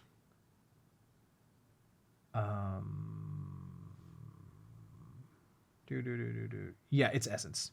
Yeah, Jack DeZanette plays on Be Still because it's all super fucking jazzy and loose. Oh, you're right. I see that now. Never mind. But yeah, so his drumming on Be Still really fucking blew my mind. It's like really tight, this kind of like drum and bass approach. And so I went and he has a few solo records, and I went and bought those. And so then that tapped me into this whole like world music lane, quote unquote world music. Yes. And Yanni. I know what you mean. I saw the commercials. Pure moods. Okay, instead of saying world music, I want to use some other fucking word. But yeah, I don't have a. It's, I just like came across this random video of like neoliberalism and world music and how it's like this great example of just sort of commodifying other cultures and using it as a way to track as like, and like it just being about like corporate branding and like unification and this and da da da da da da da da. But it's really just about making money, just like everything else. Anyway, so that's fresh in my mind. But I mean, but this guy is an artist. He's making money off of the music he is making. It's not like, oh, we're gonna use a sample from a tribe and not give them any money for it. It's not that. Sure. It's not. Fuck. What is his dude's name? Paul Simon. Oh, Graceland. Did he? It's like the famous example of I guess appropriation. Really, he was. I've never actually listened to that record. That album's like fucking beloved. Yeah. In a lot of circles, and I think just since then, or maybe even back then, because it was like 1987 or something like that. I feel like it was earlier. I don't know. Maybe it was. I feel like that was early 80s. It was early mid 80s, something like that. But I think definitely since then, maybe it's become more of a like talking point about that album. Interesting. Because I think he just straight up went to like somewhere in Africa, Yeah. basically, and said, "Let's write an album together." Right. And then he came back over here and sold it, and Made millions.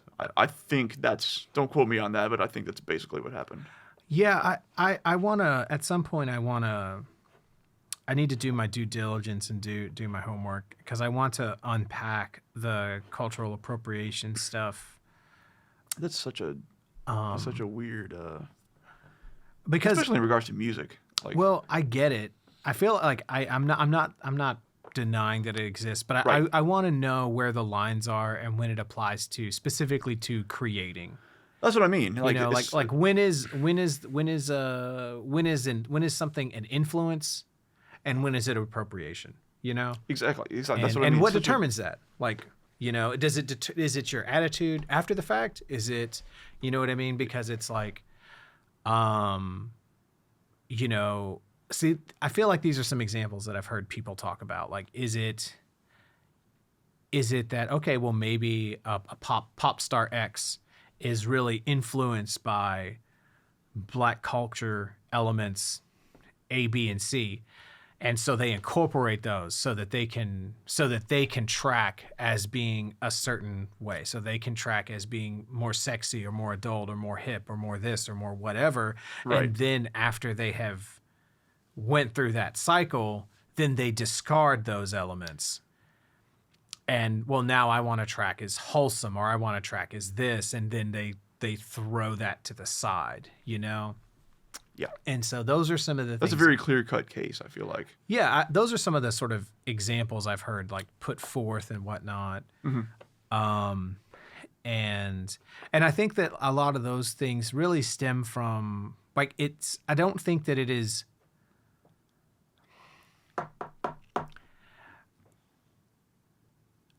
I think it's important to understand that if you were a mediocre white rapper at a certain time, that it was going to be easier. But if what you did worked with a white audience, there was going to be more, since that market was going to be bigger, there was going to be more people who were willing to invest money in you, was how the business of it worked. Right. And so, but it's interesting to me because that doesn't necessarily put fault on the rapper, because the rapper's just doing his thing, just trying to, you know, trying to express himself, you know, and he's maybe legitimately influenced by all these things. He's not trying to maybe make a quick buck, but people are trying to make a quick buck off of him. Sure. And so there's going to be opportunities for him that don't exist for other people. And if you're white, you're able, and I think that's probably an aspect of it too, is that if you're white, you can put on other people. It's allowed for you to just like, it's allowed for like Paul Simon to just fucking like go and I'm going to go like just do music of other cultures. And everyone's like, well, of course. Why wouldn't you do that? Why wouldn't you be able to do that? But like, yeah. But I mean, think like Lil Wayne picks up a guitar and everyone gets fucking mad. You know what I mean? Yeah, I mean, he was terrible at it, but that's not reason to be mad at him for it. Sure, right, yeah. Like, you Yeah. know, like people should have been way more mad at Ed Kowalczyk when he tried to rap. Yes. Oof. At least Lil Wayne looked like he was having fun doing it. Like Ed. I don't know what Ed was thinking. I feel hurt, but there's just no way that Lil Wayne playing guitar did as much emotional damage as Ed Kowalczyk or rapping. cultural damage. Let's be real here. Yeah. Because, like, you know, I'll pick you up by your puppy's grove. Boy. Well, Anyway. I wish I remembered. I mean, I was like, perhaps not born at the time. I forget. I don't know what year that album came out. Graceland came out, but I wish I knew at the time what the general sentiment was towards that album when it came out. Was it like, oh, cool, Paul Simon is going and he's doing outreach to these less fortunate. I don't even think it was that. Well, I don't know. That's what I'm saying. Well, I would be curious to know if it was something like, oh, this is a good thing that's happening, versus like, this is problematic in various ways. I think if I had to speculate, just because that album and Paul Simon was very well regarded in musician circles and Right. whatnot. So, and Right. you know, and so I think the perception of it was like, yeah, Paul Simon needed some new influences.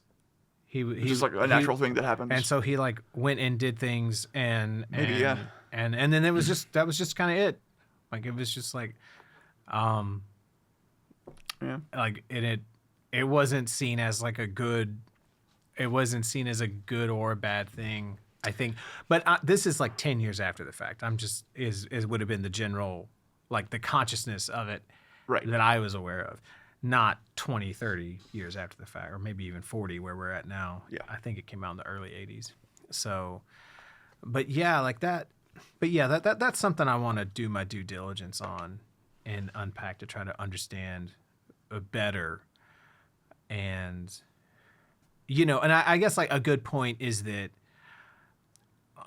or maybe like a good way to look at it is like Vanilla Ice was able to make like more money than all of the money that had been made in hip hop 86. at that time or something. You know what I mean? Like if you were like to compare the money that Vanilla Ice made in the first few years of his career compared to like all of the money that everyone had made in all of the 80s making hip hop. And why was he able to make that money? It's not because he was so good. You know, it's because he was so marketable. Why was he marketable? Man, why was he marketable? That's a great fucking question, wasn't it? That's a question for the ages. So, and I think like that's the important that's the one of the subtleties I'm able to articulate about the cultural appropriation as it comes to entertainment is that there's, and that it doesn't go both ways, right? Like you as a white person can like, oh cool, like I can take some fucking tablas and throw them up here and oh look at me, I just track as being sophisticated and multicultural and open-minded because I dick around on this fucking instrument in front of people. I haven't studied it. I haven't done my due diligence. I'm not honoring this tradition. I don't have a teacher. I just bought these and I'm gonna fucking dick around on them and oh look how cultural I am. But like an Indian dude can't, you know, like just pick up like I'm trying to think of a really good example. But it's like if an Indian dude was to like, all right, well, I'm gonna look at me, I fucking play metal guitar now or some shit like that. Like it better fucking be legit, you know? Like there's no, you know what I mean? Like there's no way to it's hard to make a direct comparison. I guess like I'm just trying to make the point that yeah. If you're white, you're able to just kind of like you can just pick and choose and and because your audience is primarily other fucking dopey ass white people, no one's gonna care and everyone's just gonna be like, oh, those are neat sounds, you know. But if you, I mean, I guess the Lil Wayne example is great but it's like Lil Wayne's like, oh fuck, I like guitar music, man. I like that shit. Let me fuck around on this fucking guitar, man. Why not? And just people who've never heard his music before, people who don't care about him at all, but the fact that he would have the gall to pick up the same instrument that Eric Clapton plays, like they just come for him, you know. That's probably like the best example. Yeah. Yeah. There's another example that I think of sometimes that's not as it wasn't like as obviously criticized or anything, was I think it was like in the mid to late 2000s, there was an Iraqi metal band and there was like a documentary about them. Oh yeah, Do you remember this? I do. It was on Netflix or something like that. Yeah, it was called like Heavy Metal in Baghdad or something. Yeah, something like that. Um, And that makes me think of every time I've ever heard about how like Middle Eastern or Southeast Asian countries or Eastern European countries get like American pop music 20 or 30 years after the fact. Mm-hmm. And then they're able to like take influence from that and do weird shit with it. And that's sort of what that makes me think about is like, I guess they're able to do that, but then no one really, like, I don't remember anyone looking at that band and saying, well, these guys aren't great. They're not the next Metallica or whatever. But I feel like there's little expectation there a lot of the times. But then again, we don't hear that music. Is another aspect of it. Right, like you didn't. It doesn't make it over here. You didn't consume that music as like. So when was that? When does that movie? That movie came out in 2007. Like you weren't hearing that like next to the new Machine Head, and like okay, this is fucking good. Like you watched that movie as like a novelty, right? And because like, you were like, holy shit, there's a band in Iraq. Wow. They have electricity there. Yeah, exactly. That was yes. What is a Vietnam? Oh, I thought it was a war, not a place. But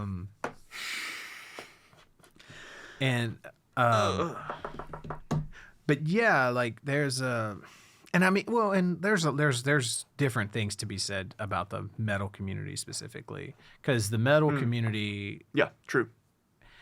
As far as like racism and things like that goes, like there's a lot of it in there, but like the metal community is in one way very accepting. Right. If this is a big if, capital I, capital F, if you track as being part of that community. Yeah. That makes sense. That checks out. And so, like, if, the metal community is very open and accepting if they're sure that you're part of that community, or they're sure that you're like you can be a black dude at a metal show, and as long as you don't care that you're the black dude at the metal show and you've got on a shirt and whatnot, then people will be cool with, like, if you're dressed like a white dude, like if you're dressed like all the other people at the metal show and you're a black dude at a metal show, they'll be cool with you. But if you're a black dude dressed how black people dress at a metal show, people are gonna have a problem with you. Yeah. And so it's very sort of assimilationist in the sense of that, like, we will allow you to assimilate to this, but you have to be this. How much of that do you think is a Southern thing? It's hard for me to tell. Me too, but I've seen other people's situations and experiences in other parts of the country that tell me that isn't the case everywhere. And I can see that being the way things are. It might be that case it's with metal, because I know that a big part of like metal culture in the 80s, like in the Bay Area, was the whole like, kill a poser. It was all about, and there was all the tension between like the hardcore punk scene and the metal scene and the glam scene and all this sort of shit. And there were all these, so there was a lot about like it, it wasn't like you had to be that, like you had to have the white sneakers and the torn up jeans and the fucking vest. Like you had to show that investment to that subculture. And I think those are the roots of modern metal culture. Yeah. So I don't think that it's, I think that's probably a pretty universal like metal thing. But maybe not. I don't know. I mean, it's probably a thing that like lots of subcultures do. Yes. Yeah. Metal is the one that we, I think, probably are most familiar with. Right. So. And the thing about metal too is that when it comes to like metal is mostly a thing that white dudes are into. And if you have like have 100 white dudes in a room, any 100 white dudes, I'm being general here, 10 of them, I'm going to be generous. 10 of them are going to be like low key racist. Meaning that if they see some terrible shit, if they see somebody say some racist shit, or they see some racist shit happen, they're going to keep their mouth shut. But they're not maybe going to instigate it, right? And then one of those is going to be like a legit, like card carrying fucking supremacist Nazi. And that's just how it's like, you know, like if you have spaces that are dominated by white men, like you're going to have, so you have to be able to call that shit out. And metal doesn't do a good job of calling that shit out. So, or hasn't. Not from what I remember, anyway. Yeah, I mean, I remember screaming at a dude at Tattoo the Earth because he was like Seven Dust. Right. Was, like got through playing, and he just like threw. And I was like a junior in high school and like in prime football mode before I started. This was like in summer before I started getting all my like senior injuries. So I was like, you became a senior citizen. Yeah. Like peak aggro Richard, peak fearless start bullshit that he shouldn't start Richard. And so I just screamed at this dude. I might have like threatened to smash his head on the rail. And he left. And I was like, yeah, because that's what you say to people who say that. I thought that was how everyone was supposed to act. You know, maybe not. Turns out wasn't the case. Well, supposed to. Well, it turns out that not everyone felt that way. Yeah. That like, because I just imagined at the time it was like, well, you know, I'll be the one that says something, fine. But then it's like, there were probably other people around him that were like, yeah. But, and that was just, anyway. And now they all talk about it out in the open. Yeah, it's like they got empowered. Like they like they had some sort of a role model to look up to. Yeah, like they're like, oh, cool, I can be racist in public now. Yeah. That's fine. And people are okay with that. Turns out there are a lot more of us than we thought. And if they try to educate anyone, we'll just get laws passed that outlaw us feeling discomfort. We can't pass a mask mandate, but we can literally legislate white comfort. But no, we're not. This is not a racist country at all whatsoever. God, the fucking lady at a school board meeting today. Did you see that shit? Yeah, like threatened to fucking come back Monday with all her guns loaded. Yeah, that's a terrorist threat right there. That's what that is. You know. I mean, she's lucky she was white, I guess. And I guess like that's what I want to hear someone say. I want to hear someone, is it's like, well, why is that not? How is that not terrorism? Right. How is she not arrested immediately? Yeah, and because, and it's like, well, the thing that they won't be able to say that they mean is that, well, white people can't be terrorists, is, you know. It's like, no, like terrorism is like violence with a political ideology behind it or intention. Like that's definition what it is.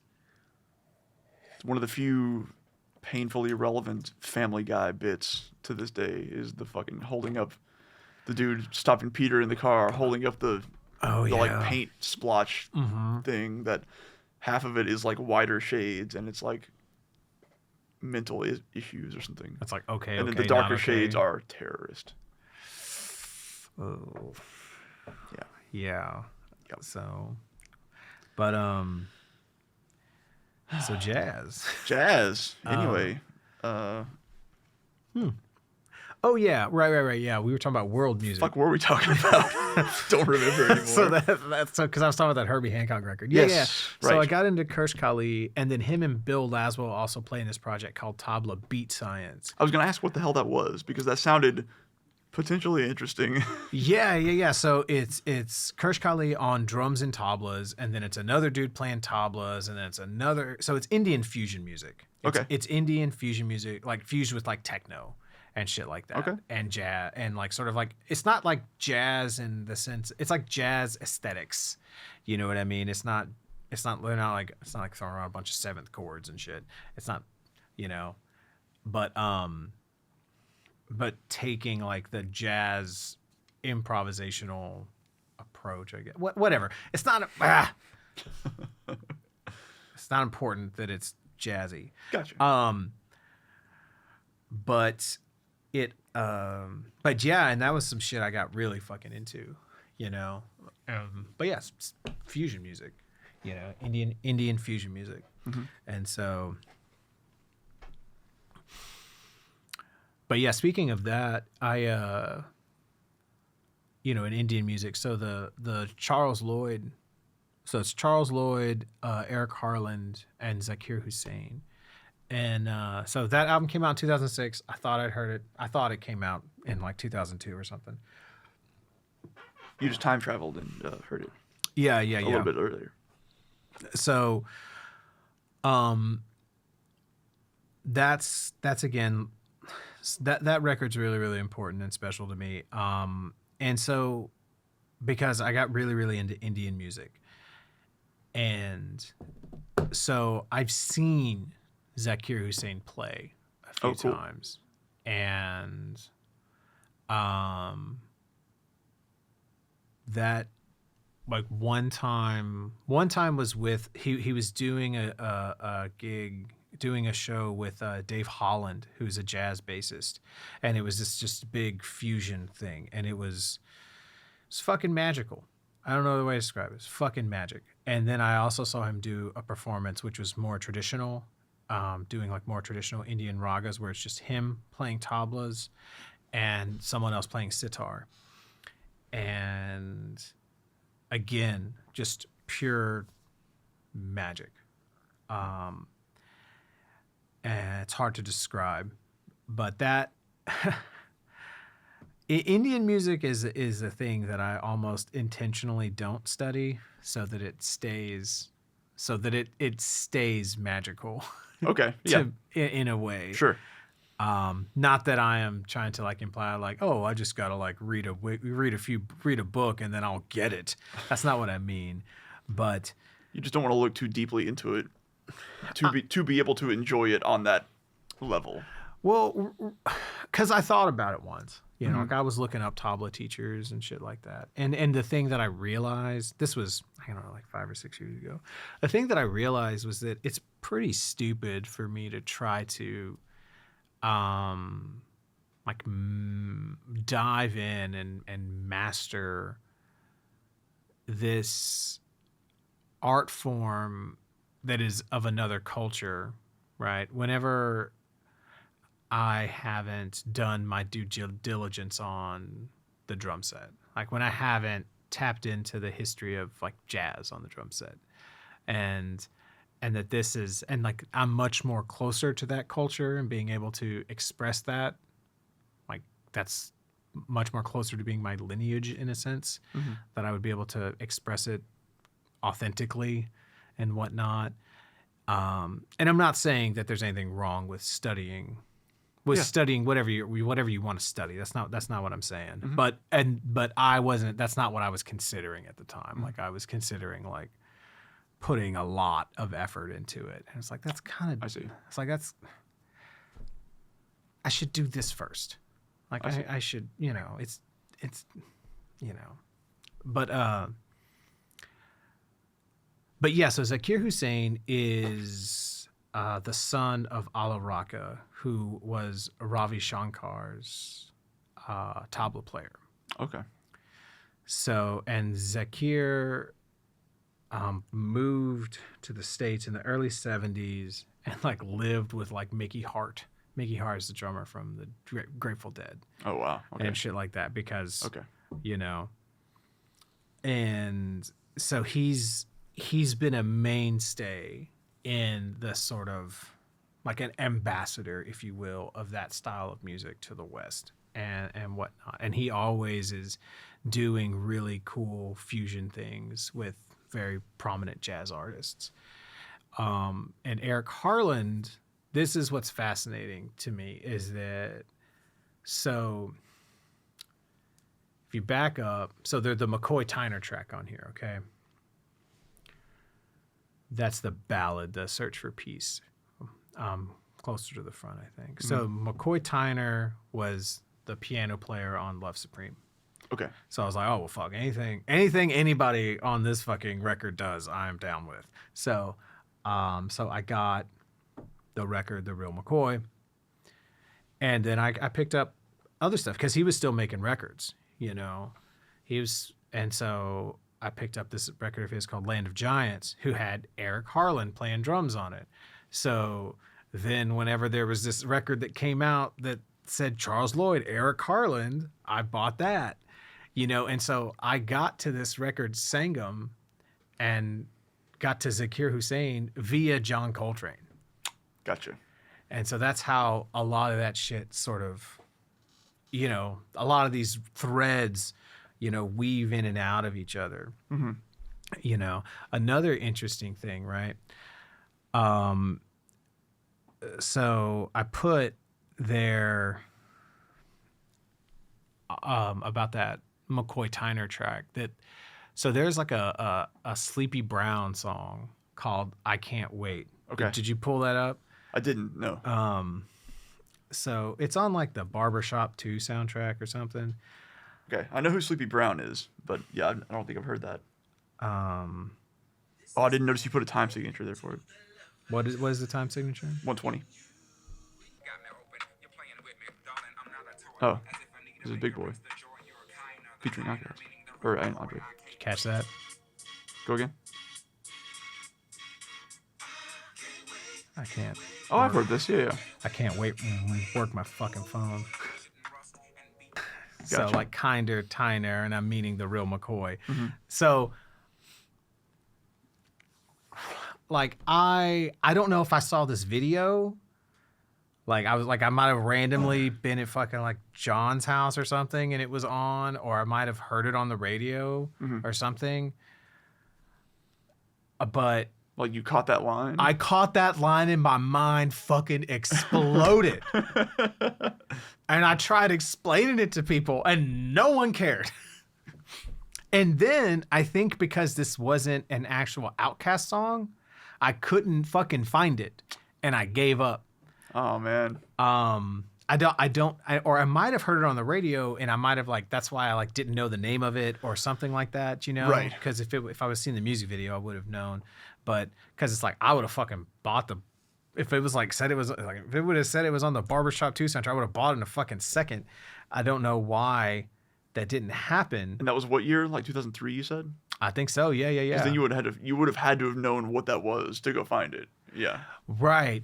And so even if you knew at that point it was Outkast to some extent, you would have had to buy all the Outkast albums. Yeah, right. Yeah, like I wasn't. And so so when did Love Below? Because I remember you getting me hip to Love Below and Speakerbox. 04 or 05? I can't remember. I think it was 04. I think it was 04. Yeah, I think you're right because I remember there were cats at Lee College that we were talking about it. And so on I Like the Way You Move, Sleepy Brown is on that track. Right. So they went back and forth there. And so because I remember you getting me hip to that. Oh shit, September 2003. Shit. So yeah, right around this time. Then. Yeah. And so, and I think I remember listening to that record, like hoping that song was on there. Fuck. Like, fuck. But yeah, like that's sort of another, like interesting through line through all of this that I didn't really, understand until much later was that I was exposed to sort of this idea of hip hop and jazz being able to commingle with each other, which now is fucking common knowledge. Now everyone fucking understands that, you know. Even people who don't really listen to hip hop understand. Like that's not a surprise to people. I think maybe like Kendrick Lamar's album is a great example of that really coming to the surface, or is a good example of, because you have like Robert Glasper and Kamasi Washington, like guys who were jazz guys playing on that album, but then also the other direction too of hip hop in jazz is now seen as legitimate as well. Interesting. And so, jazz in hip hop was always, because through samples and stuff, I would imagine. Right. But almost, and like it's two different things depending on which way you're going, right? Because if you're putting jazz in hip hop, it's like there's much less of a rigid structure you got to adhere to, whereas the other way around is not so easy to think about. And there's just less fucking old heads to deal with. That's what I mean. Or sorry, that I should say that it's less easy to digest for jazz folks. Right. And so for me being exposed to something early on like Steve Coleman, and it being like, yeah, of course I'm going to have guys come up here and freestyle because that's exactly the same thing as what we're doing. This is all the same. Fuck you. Which is very different than the attitude you would run into with some of the institutional old jazz heads at the time, which you would hear people say things like, you would hear people actively shit on rap music and actively shit on hip hop and say that it's not music. They would say it's not music because it doesn't have melody or harmony. They'd say like, oh, I'll give you that it's rhythmic chanting, but it's not music. Right. These are things people said. Like, these are things teachers said to me. And so it's like, so while of course you can take and sample jazz to use for hip hop song, of course you can do that because jazz is the greatest music that's ever made. And that's not the reason I would think, but all right, man, go on. And of course, you should learn how to play jazz, because if you learn how to play jazz, then you can play all of those lesser forms of music if you need to make money. To fund your jazz artistic ventures. To make real art. Yeah, exactly. When I see a rock drummer, it seems like an athletic competition to me. I'd much rather see someone do a painting. Like that's the kind of shit that like, whether those say that to you. Maybe. Yes or no. Okay. Neither confirm nor deny. But that was kind of like the attitude that you would run into, sort of, with some. I don't know all, because fuck, I didn't run into all of it, right? Yeah. And so for me to be exposed to, like, one, like the shit Steve Coleman's doing, of putting these things on the same footing, like your freestyle is just as artistic as my alto solo. These are the same thing. And then to hear Andre 3000 referencing these iconic jazz records, right, that I know that these old heads revere and look at like their holy texts, that's sort of, I think, like it, I didn't realize I had been exposed until really looking back now, that I had sort of like been exposed to the seeds of that idea, that blending of jazz and hip hop and jazz, that is so much more understood now. Right. So, but yeah, that was it's an interesting through line that even kind of connects to the Roy Hargrove as well. So, which ones were those? Did you listen to those? Those were those are the last ones on this Spotify soundtrack. Yep. Yeah. So, the drummer from the Steve Coleman record, he plays on some of the other tracks on that record, on that Roy Hargrove record. Gene Lake. He's not on the tracks that I put on here, but he plays on some of the other ones. Gotcha. Yeah. Okay.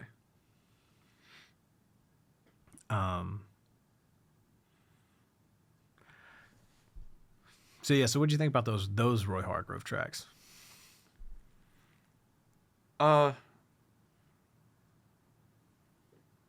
But they're all right. They're all right. Yeah, I don't hate this. No, I didn't hate that at all.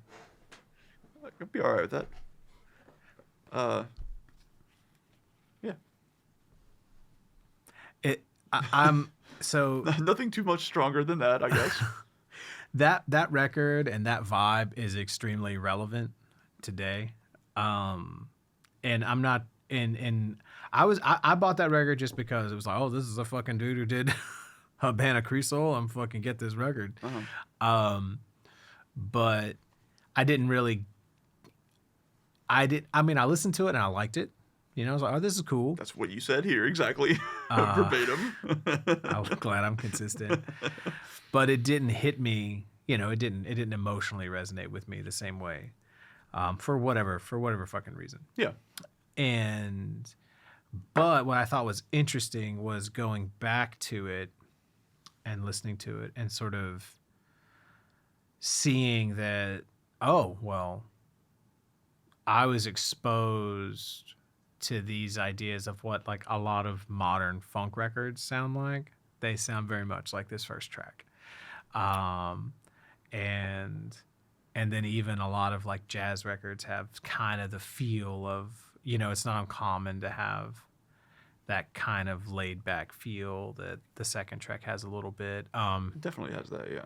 If you want to hear some real laid back shit, you go listen to D'Angelo's record Voodoo. That's so that's because they start to, that's whenever like Questlove and those guys start to really try to mimic the J Dilla beats and stuff of like where you're putting like the snare like way behind the beat or the hi-hat a little in front or the bass a little in front and shit like that. Mm-hmm. Just go Google Dilla beats. I'm not gonna I'm not gonna burden you with a shitty explanation of it right now, but just know that J Dilla, this is what Robert Glasper said about him, is that J Dilla was the first producer that musicians tried to imitate. If that makes sense. Yeah. So, you know, like him on his fucking MPC or whatever, and then drummers and musicians and people are like, oh, I want to play drums how that guy programs drums. Gotcha. You know. Gotcha. And so one of the most famous drummers that got really good at that's known for that doing that early on is this guy named Chris Dave, who's actually cousins with Eric Harlan, and they actually both grew up here in Houston. Huh. So well, right on. But yeah, so this is something I thought was funny too.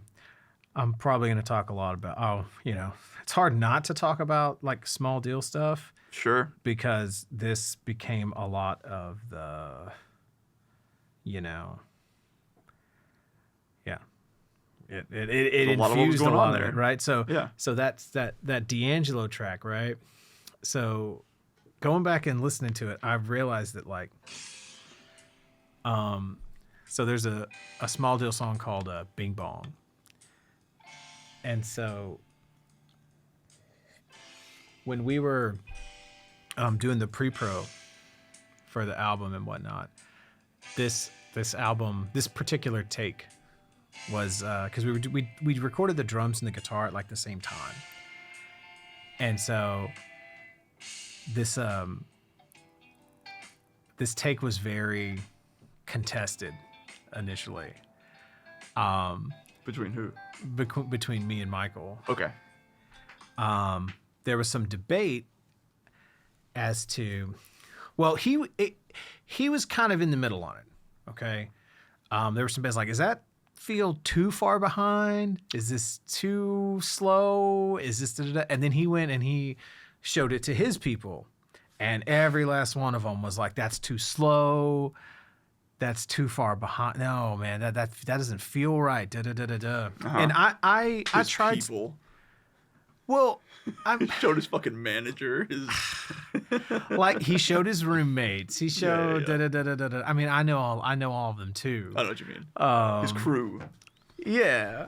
His publicist. Like he called his lawyer. Yeah. Should I sue? Is this too slow? And so like I tried to be very I wasn't always, and I would usually apologize when I wasn't, but I tried to be very like because I respected him so much as a songwriter and a creator. Like I never wanted to steamroll over any creative idea or thought that he had. And so when he was like, yeah, you know, this is, you know, such and such and so and so and so and such said they think it's too slow, and you know, I think they might be right. I drew a line in the fucking sand, and Sandbag that shit. I was like, no, this is exactly what it needs to be, and I'm not gonna move on this one. It's one of the only times that I did that, like when music was concerned. And I think the thing like subconsciously that gave me like the confidence to be able to do that is maybe this fucking D'Angelo track, is having heard something back there in my musical experience was like, no, you can do this. This is allowed. Right. This feels good, you know, and that's the thing about this period, this massive uptake of all these different influences that would frustrate me to no end later on when I would work with some other people is, you know, they would be in they just hadn't listened to as many different kinds of music as I had. And so, I would get limited a lot. It's like, well, you know, man, you're just a drummer. Just go do drummer stuff, you know? Damn. Oh, dude. Damn. Dude, that would happen a lot.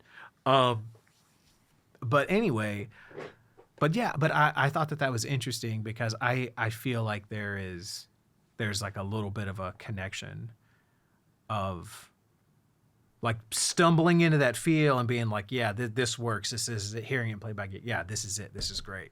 You know, not that I was like intentionally trying to like, we got to make it feel like, you know, I'll stay off of the RH factor.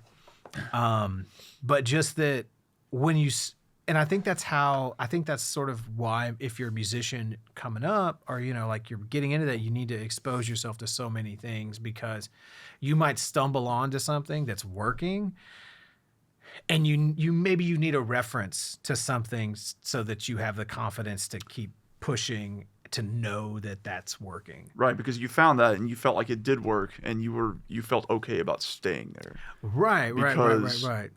There was, I'll stay. No. Because the song told you to. Well, and there's also a difference, because you got to have, sometimes you really have to trust yourself and lean into that vision, because hearing it on a completely finished mastered track that fucking D'Angelo is singing on, sure, and Roy Hargrove is playing on, is very different than hearing it like with just drums and guitar, unmixed, unmastered, no layers, no sax, no bass, no keys. Right. But you know, but you don't get that, I don't think, without exposing yourself to a lot of things. Yeah, because, I mean, it's not the production that you're using as the reference there, right? It's the feel. Right. More than anything else. Right. So, and if you haven't spent time listening to music that has that feel, you're not going to know that feel is right or okay or doable, or, you know, it's just going to sound weird and different to you. Well, I mean, for what it's worth, like when you started playing that track, I was like, oh, I remember this part. It's the part that has that feel to it. And I was like, okay, well, now you explained it. I'm like, well, that you did a good there. So, all right.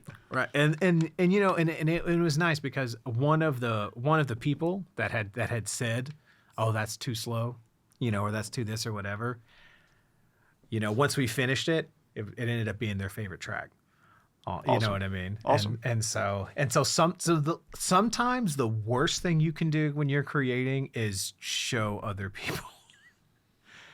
You got to be the best and worst thing, because you want and you need input, but also you don't need that shit sometimes. You got to be real before you finish something, man. You need to be very careful about who you show things to. And you need to only, you know, like, You need to be very, very careful and very intentional about who you're showing stuff to, because someone might not get what you're going for. And sometimes you're really vulnerable. Yeah. And that criticism might send you off into the weeds, you know. It might take you a long time to get back. Well, like, that's the weird thing about feedback in general, right? Is like, you don't, because someone might not know. Well, that's a separate question. Because someone doesn't know where you're coming from, just out of, you know, necessity, because they didn't make the thing, you did. Right. You can't just listen to what they say because they don't have the full context. So even if they think something legitimately, it might not matter because it's not what you're going for anyway. Right. There's a lot of layers there. They just might not be your fucking audience. Just because they're your friend doesn't mean they're your fucking audience. Right. So there's that. There's also that you might be asking about certain they might be tracking on different elements than you're wanting reinforcement on. Exactly. Like, you might be wanting input on the mix or something, right? And they're going to be like, oh, I don't really like the sound of that of your singer's voice, and it's like, well, that's his fucking voice, right? So yeah, you should put bass on this track. Well, we wrote this track without a bass. What? Right, right. It doesn't sound very full. Something sounds, well, there's no fucking bass. It's just drums and guitar. Yeah. How is it supposed to sound? No, like. Yeah. I'm asking you how this composition hits you. You know, I'm not asking you how this recording hits you. You know what I mean? At that point, you've got to be able to ask somebody who you know will understand what it is that you're asking for, right? Right. Ideally. Right. And like, sometimes it's just like, hey, this is what I'm trying to get across. Is this getting across? Yeah. Right. Right. Right. And I guess that's why back in the day, people who I guess that's why, like, producers got paid so much fucking money. Because they could always understand what someone was asking for in those situations. Yeah. They're like, I know what you're going for. Right. You're there. You're almost there. Not quite there. Delete that one, you know? Not everyone can be Rick Rubin. Not everyone can. Fucking Rick Rubin. like this motherfucker. I'm gonna text that motherfucker right now. Dude, I don't know if I just had the thoughts like, man, I wish. I was like, dude, I don't know if I wish. I don't know if I would like the responsibility of being friends with Rick Rubin. Oof, great power right there. Yeah, I don't know, man. I'd rather be. I don't know. No, he's gonna ask you to come over and maintain his beard from time to time. You can't. No one wants that. Help me with my protein shakes. But yeah, but this Roy Hargrove record is still really relevant.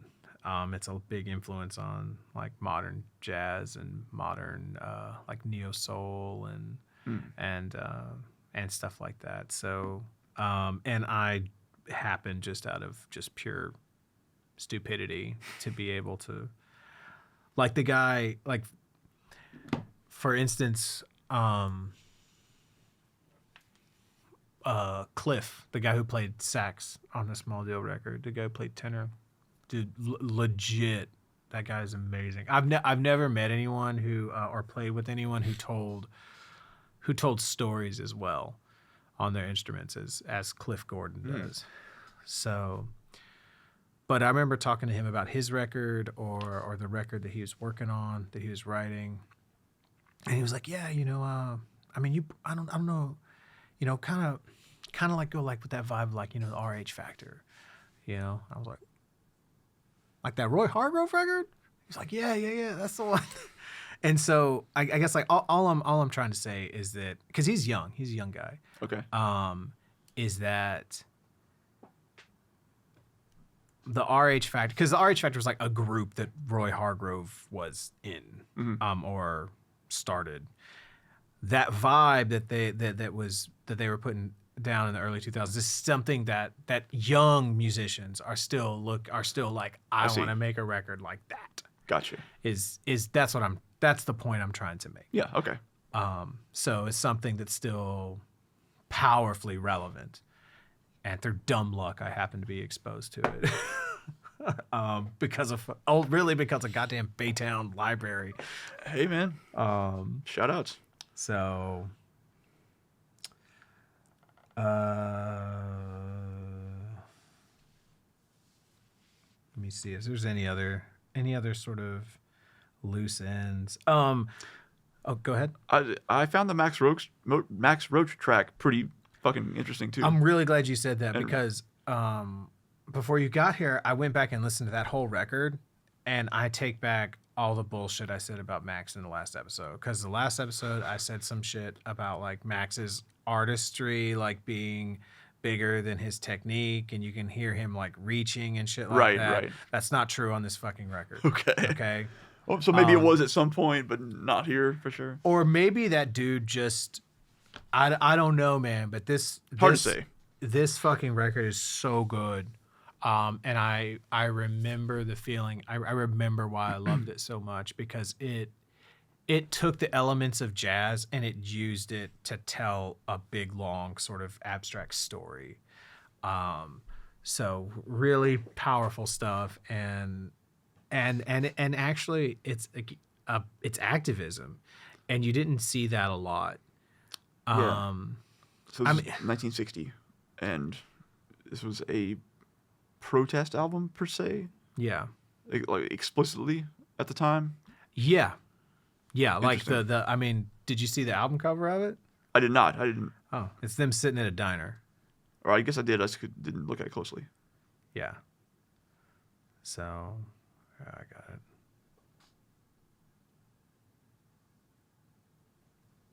So, yeah, like.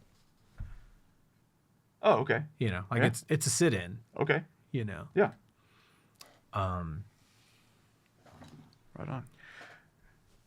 And then there's also like a lot of African percussion and stuff incorporated in the second half. You know, they have Olatunji, which is a percussionist from Africa, playing on it, and you know, his wife Abby Lincoln sings on it, and Coleman Hawkins plays alto on it. But yeah, man, the whole fucking thing is great and worth a fucking listen. And it's just, it is fucking inspired, is how it feels, man. It's incredible music. Sweet. But yeah, that was one of the loose ends. Let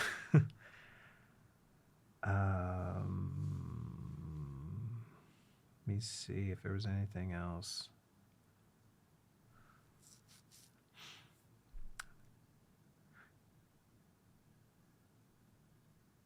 Oh yeah, this is kind of interesting too. Is that it's kind of interesting to me. So I guess it was around 2015 is when I got hooked up with a lot of these musicians in town that were involved in like the ecstatic dance scene and the yoga scene. So I started playing a lot of this improvised music. Meant, you know, like we would do these things where it was like, all right, well, it's going to start here after this meditation, and it's got to end here before the DJ starts playing. And you got 45 minutes to do that. And that's all the direction you got, you know? And so we, you know, like the rehearsals were very, very abstract in the sense of like it was almost really just like the rehearsals were kind of just checking in with each other and like, well, where are we all at on this day, on this week? Just like a vibe check. Yeah. Really, to see how things are sort of expected to go. Yeah. In a way? Almost just like a sampling of elements that might be at play when we do the gig. Right. And like sometimes there would be like a score but it would be like a story. You know what I mean? Like there's no one, it's not charts, it's nothing, you know, nothing like that. And so I sort of had always sort of thought of like, oh, I learned how to do that kind of thing with those guys. Like I got in that playing situation, and then by playing with them, I learned how to do it. It's sort of how I thought about it. But then like after going back and like listening to this shit, and it's like, no. Like this, all this taught me how to do that. Like all this prepared me for doing those really long, you know, like jammy, being in the moment, let the music go anywhere, wherever it goes. That's okay. You know, incorporating different sounds, different textures, different moods, and all that. And so I don't know, it kind of like rewrote sort of my own history about it, I guess that I was telling myself. Right. You know. What is ecstatic dancing? Oh, it's hard for me to describe because I didn't really participate in the dancing aspect of it. Okay. But it's because I picture like praise and worship, like let the spirit flow through you, sort of dancing. kinda. But you said that in conjunction with yoga, and that makes me think it's something else. But maybe it is. Those communities are not the same, but there is overlap Okay. in those communities. So, but like the ecstatic dance, it's sort of like, I don't mean this in an insulting way, but like dance without a form or a discipline attached to it. Right. Like just move like, your let your emotions take you where they take you. yeah, express yourself through the movement of your body. Okay. That's sort of what I figured, but very, very free, very accepting. You know, I had a lot of really, really great times and great experiences. Some of my favorite musical moments were playing with these guys, and in those moments, you know, or in those settings, you know. Yeah. We played at this yoga conference once. We played for like fucking 6 or 7 hours. wow. It's fucking Good Lord. crazy, man. And it was just such a cool Non-stop? Yeah. I think we would take turns. I was gonna say like shift work at that point. Oh, you tag in? Okay, I'm gonna sit. Yeah. I I had like my I had my hand sonic and my looper, so that made things easier. Like okay. Okay. Yeah. Get a coffee. Pee break over here. Okay, Let gotcha. me go check out the booths. You know.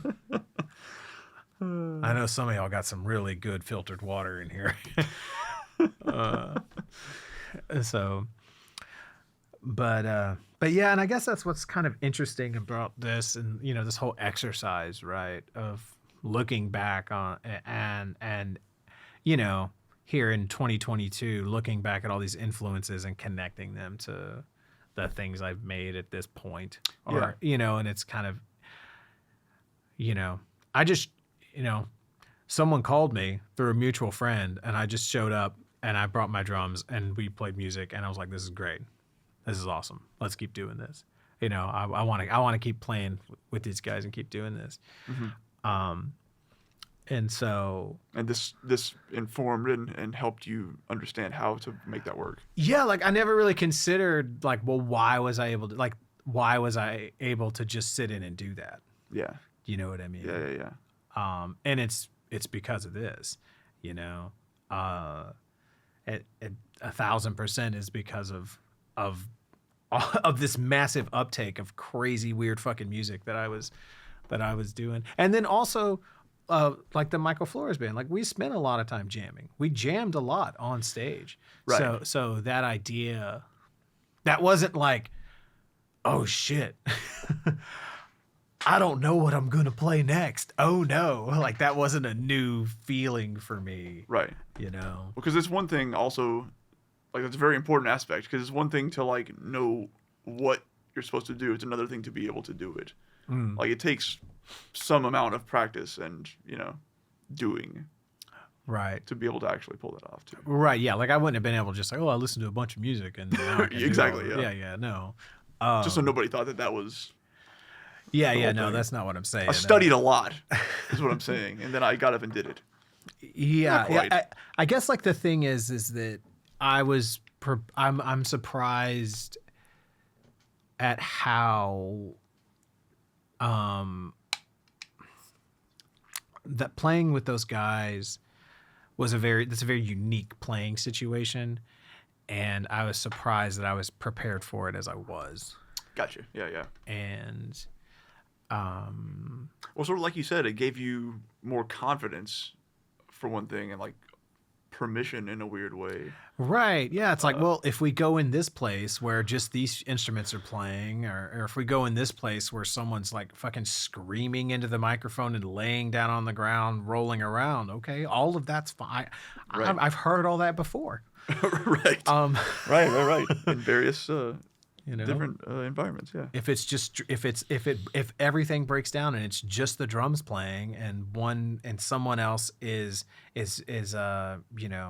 like vocalizing or something, that's still valid. That's still, you know what I mean? Like it gives you a confidence to sort of like latch on to something and not feel like, oh, that's happening. Oh, well, now we're doing this. Oh, now we're doing this. Oh, now we're doing. Oh, now we're doing this. Oh, now we're doing this. Oh, now we're doing this. Which that can be cool too, but right.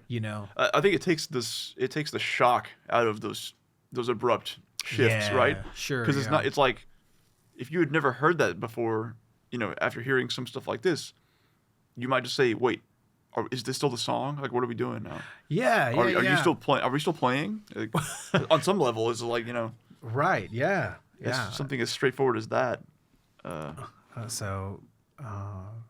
yeah, this is. I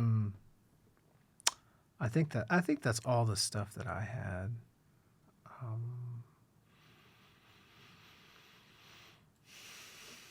I tried to be nice to you and give you the shortest track off of that Miles Davis record. Because I was like, oh no, he's not gonna like this, but it was fine.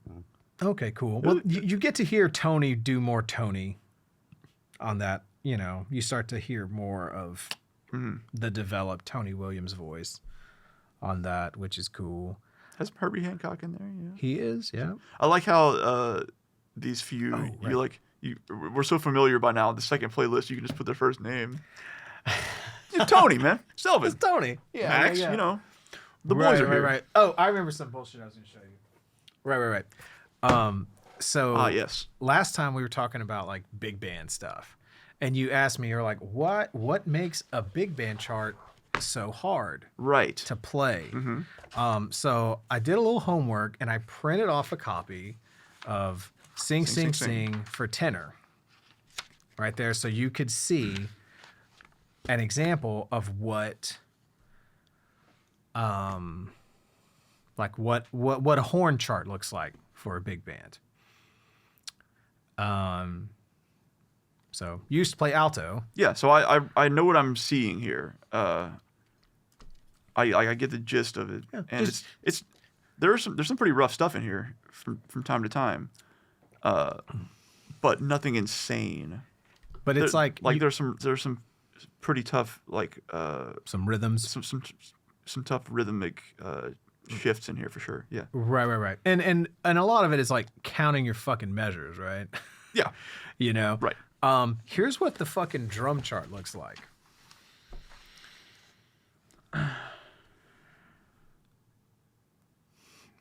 So now, do you know what's right here is medium fast swing. So it says, so the rhythm it has written here on like the low tom is. So, okay, it has like just this rhythm written out, right? Now, that's not what you play. Okay. That's not at all what you play. Okay. What you play is.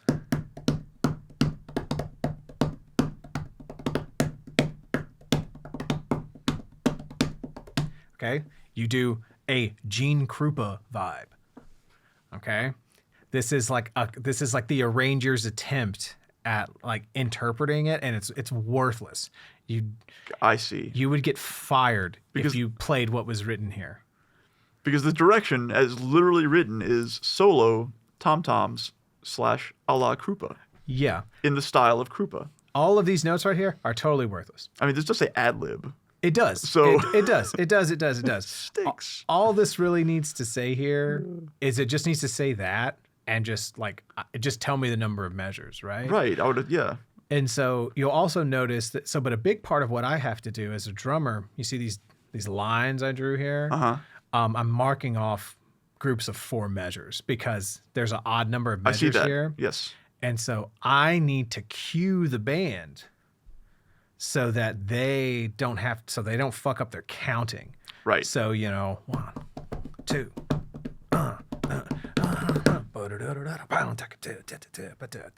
right? And then you get into here and it just says swing. Uh-huh. So all it gives you is like ding, ding, a ding, ding, a ding, ding, a ding, right? But that's not what you're doing. You're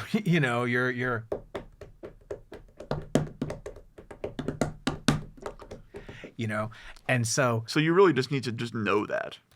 yeah, there's so much that you are having to interpret and infer. And here's where just shit gets hairy. You get to sections like this. So these rhythms here above the line, these are ensemble figures. So the band is playing that rhythm. Okay. Ba, ba, ba, ba, ba. Right? Now, I, as the drummer, not only have to play that, so part of the art is me choosing what I'm going to play, what of those notes I'm going to play, and what am I going to leave out. Right. So this is for reference, so that you know what's going on, so that you can counter it or accent it or. Right. And a big part of big band drumming is that I have to set this up. So what that means is that I have to, like, quote unquote, kick the band.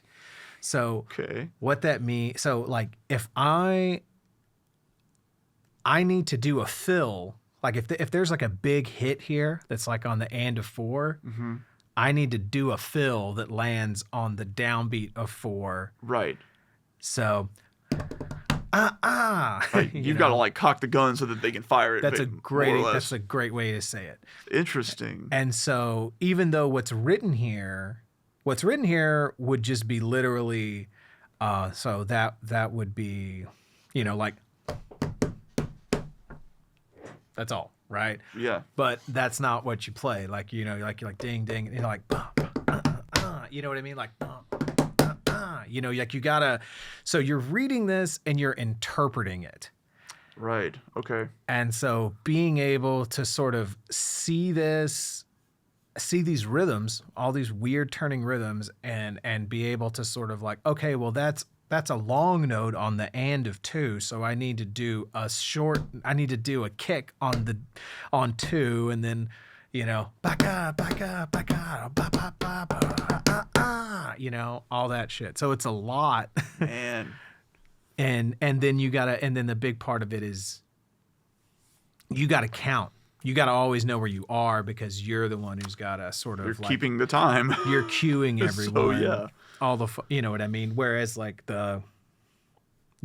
these guys just got to know where they are and play what's on the page. Right. You're just playing your part. I mean, you've got your accents. You've got your, really accents are kind of the main, apart from keeping time, sort of the main issue here. Right. And these guys got a solo too, you know what I mean? Like they're solos, but it's, it's such a different, I mean, what you're doing here does not necessarily affect what you are doing there. Mm-hmm. Nearly as much. I mean, I'm sure it does somewhat because you have to accommodate it, obviously a bit, but the inverse is way more of an issue. Right. And there were things that, like last summer when I was doing this big band gig is reminding myself, because there's a tendency that you want, like, oh man, I don't want to miss any of these notes. I don't want to miss any of these hits, these ensembles. I have to hit them all. It's like, no, you don't actually. You have a lot more freedom in how you choose to articulate these and framework these things than you might think. And the most important thing for you to do is to keep good time and keep good feel. Right. And that's it. Right. If you all of this stuff needs to happen inside of good time. Yeah. And good feel. And so, but yeah, I figured that would that would explain wild. it. Yeah. Yeah. Shit. Which is really different than have some old charts. Some song charts for doing church gigs, which look like that. Here are the chords. Yeah, here are the chords. Listen to the recording. Yeah. Um, Man, and shit like that. So that's bananas. I never realized that there was so much. I mean, it makes sense, I guess, when you lay out the role, you know. yeah, because drums are such a fucking weird instrument, and that like it doesn't really, like if I go ding ding a ding, you know, or I go ding da ding da ding, it doesn't really change anything. Like it does, you know what I mean? It changes things on like an abstract feel level, but it doesn't. Right. Like it's not a wrong note. Yes. And Yeah. that's the thing with drums. There's not really wrong notes. And the way that my drum instructor said it to me, and this isn't necessarily just with big band, this is with all drumming, right? Yeah, this sounds pretty endemic to how you have to approach the drums in a group setting. and what he said was that he's like, the thing about playing drums well, or a thing about good drums, or whatever the setup was, doesn't matter. He said, is that no one knows how to do what you do, but they know when you're not doing it. Yeah, okay, yeah. And that really helped me understand a lot of the sort of the personal dynamics that go into being a drummer in a band, because maybe you're in a praise and worship setting and maybe you're playing with someone who hasn't played with drummers a lot and they just know the music doesn't feel right. Yeah. But they don't know how to say, they're not like, well, you're playing the bass drum too hard, or the snare's too loud, or can you go to the hi-hat in the verses instead of the ride? I think you went to the ride early, or I think you're swinging this a little. Right. They just know that the feel is off. Yeah, they're just like, this isn't feeling how I like it to feel. Yeah. That's all they know. Yeah. And you have to, and that's so much of being a good drummer. And everything I'm saying about being a drummer here, this also applies to it applies to the whole rhythm section. Sure. Yeah. Because it's similar for what a guitar just has the chords, you know, and so it's just, you know, for big band stuff, it's just, you know, you're just just chopping wood back there, but you got to hit all those chords, you know. You can do it in different ways. But a big part of being, you know, a rhythm and accompanying musician is interpreting what the leader wants or needs, or what the music needs, and stuff like that. And sometimes you need to ask permission for things, or sometimes you just need to do it. Ask forgiveness. And you just need to like take ownership of it and be like, well, I was the guy that was hired for this, so I'm going to solve this. I'm going to use all of my expertise to solve this problem the best that I can.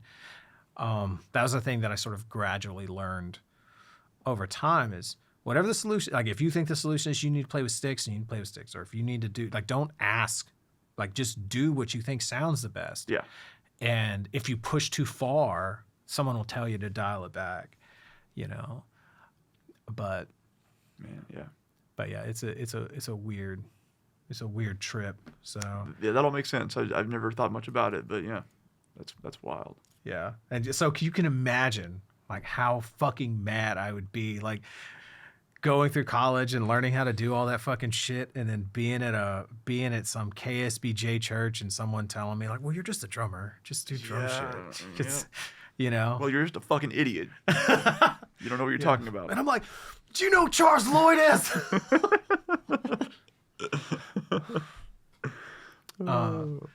You know. So there was something you mentioned last time that we didn't unpack about, like, I think it might have been like about how the different players are on the. You said like this is a thing that frustrates you about jazz music, or something. Yeah. I don't know if I thought that it frustrated me, but it was more like I think it's more like I've never really known how to approach finding jazz that I might enjoy, but then again, I don't really know what that is. I don't have a good explanation for that, but I likened it to,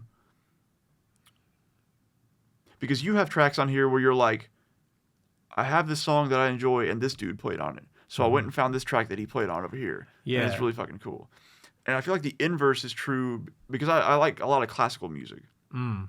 And so I feel like the inverse is true for classical music, where there's a piece that an orchestra can perform, or a chamber, group can perform, or a soloist, pianist or whatever can perform.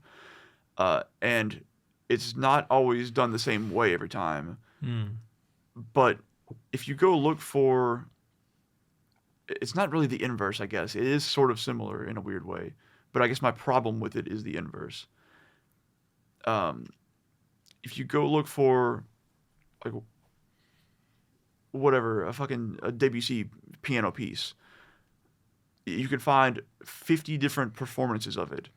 And you don't know which one of those is going to have the things about it that you enjoy listening to. Mm-hmm. Right? And I feel like that's probably part of this, but also because you're going after certain players on it, I feel like that's probably not the case very often, because the people who you're going after are going to do the things that you like them to do.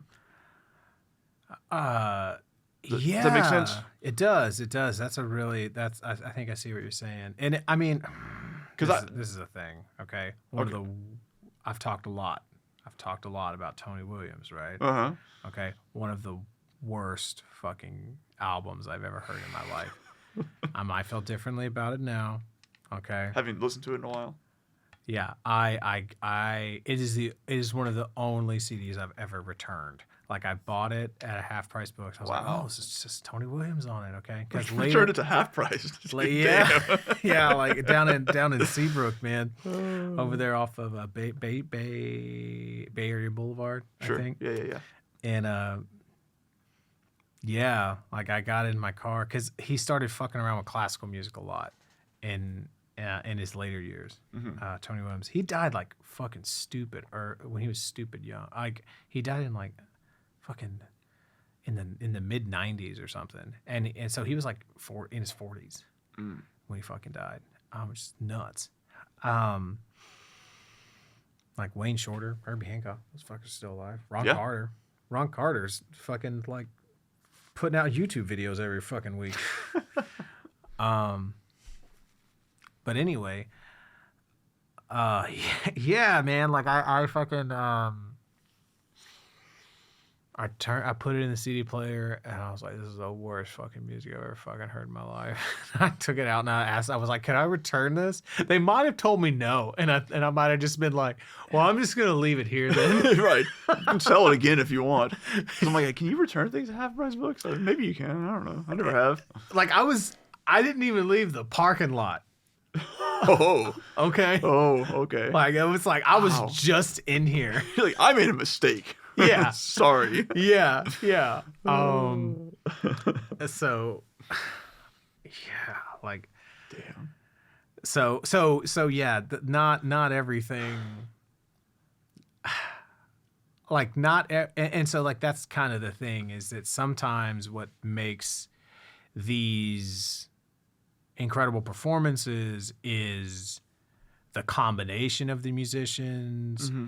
Maybe it's the tunes that they picked. Maybe it's that particular session. Yeah. And so that there's no like guarantee that you're gonna like everything that one guy does. Right. And there's also, like, we have sort of the benefit of history, God, there's probably a name for this. It's almost like a survivor bias, is that, like, whatever records they played on that are still in print are probably the fucking good ones. Right. Because these guys played on they did so many things, and but it's a lot easier now. So much easier now, because you can be like, what's the top 10? There's so much more knowledge about it. Right. Like, sure. Well, let me go. I want to really get into Elvin Jones. I'm going to listen to a record from each group he played with. I'm going to listen to in chronological order. I'm going to listen to, I'm going to listen to an album from each year he was playing. You can just do all that effortlessly now. And right. At the time, I was limited to just what I could fucking find. You know, like I'm just gonna go and look at all these CDs, and if it says Elvin Jones is on it, then I'm gonna buy it. You know, Sure. Yeah. shit like that. So there was so much important music that I missed. So much. I mean, stuff that was coming out during that time. Mhm. You know, just because I wasn't able to like read the right thing to point me in the right direction. You know, for whatever reason. You know. Right. So But yeah, like I guess the inverse problem there that I'm talking about is like I remember specifically looking for or I'd heard a recording of a Rachmaninoff piano piece, and there's a part where in the it does the intro, and then there's a sort of transition, and then it goes back to the intro, and there's a transition again. And during the transitions, there's a very cool like in the recording that I heard, there's a very cool like he takes the tempo way down. So it's a really slow to emphasize that part, and it's very effective. And then I've heard other recordings of it because you just look for the piece, right. you know, and you find a billion different pieces. And you're like, well, they didn't do that here, so it doesn't have the same effect. But that has nothing really to do with how it's written. Right. It's all about the performance. But also, Right. I'm probably not gonna look at the person who did that performance and listen to their other stuff. Because it doesn't matter. Like, yeah, you know, yeah. it's just a very weird world there. Right. You're like, oh, pianist, whatever, did this one. Let me look at other stuff this pianist did. And maybe they did a good job. You probably should. Yeah. Though. yeah, probably.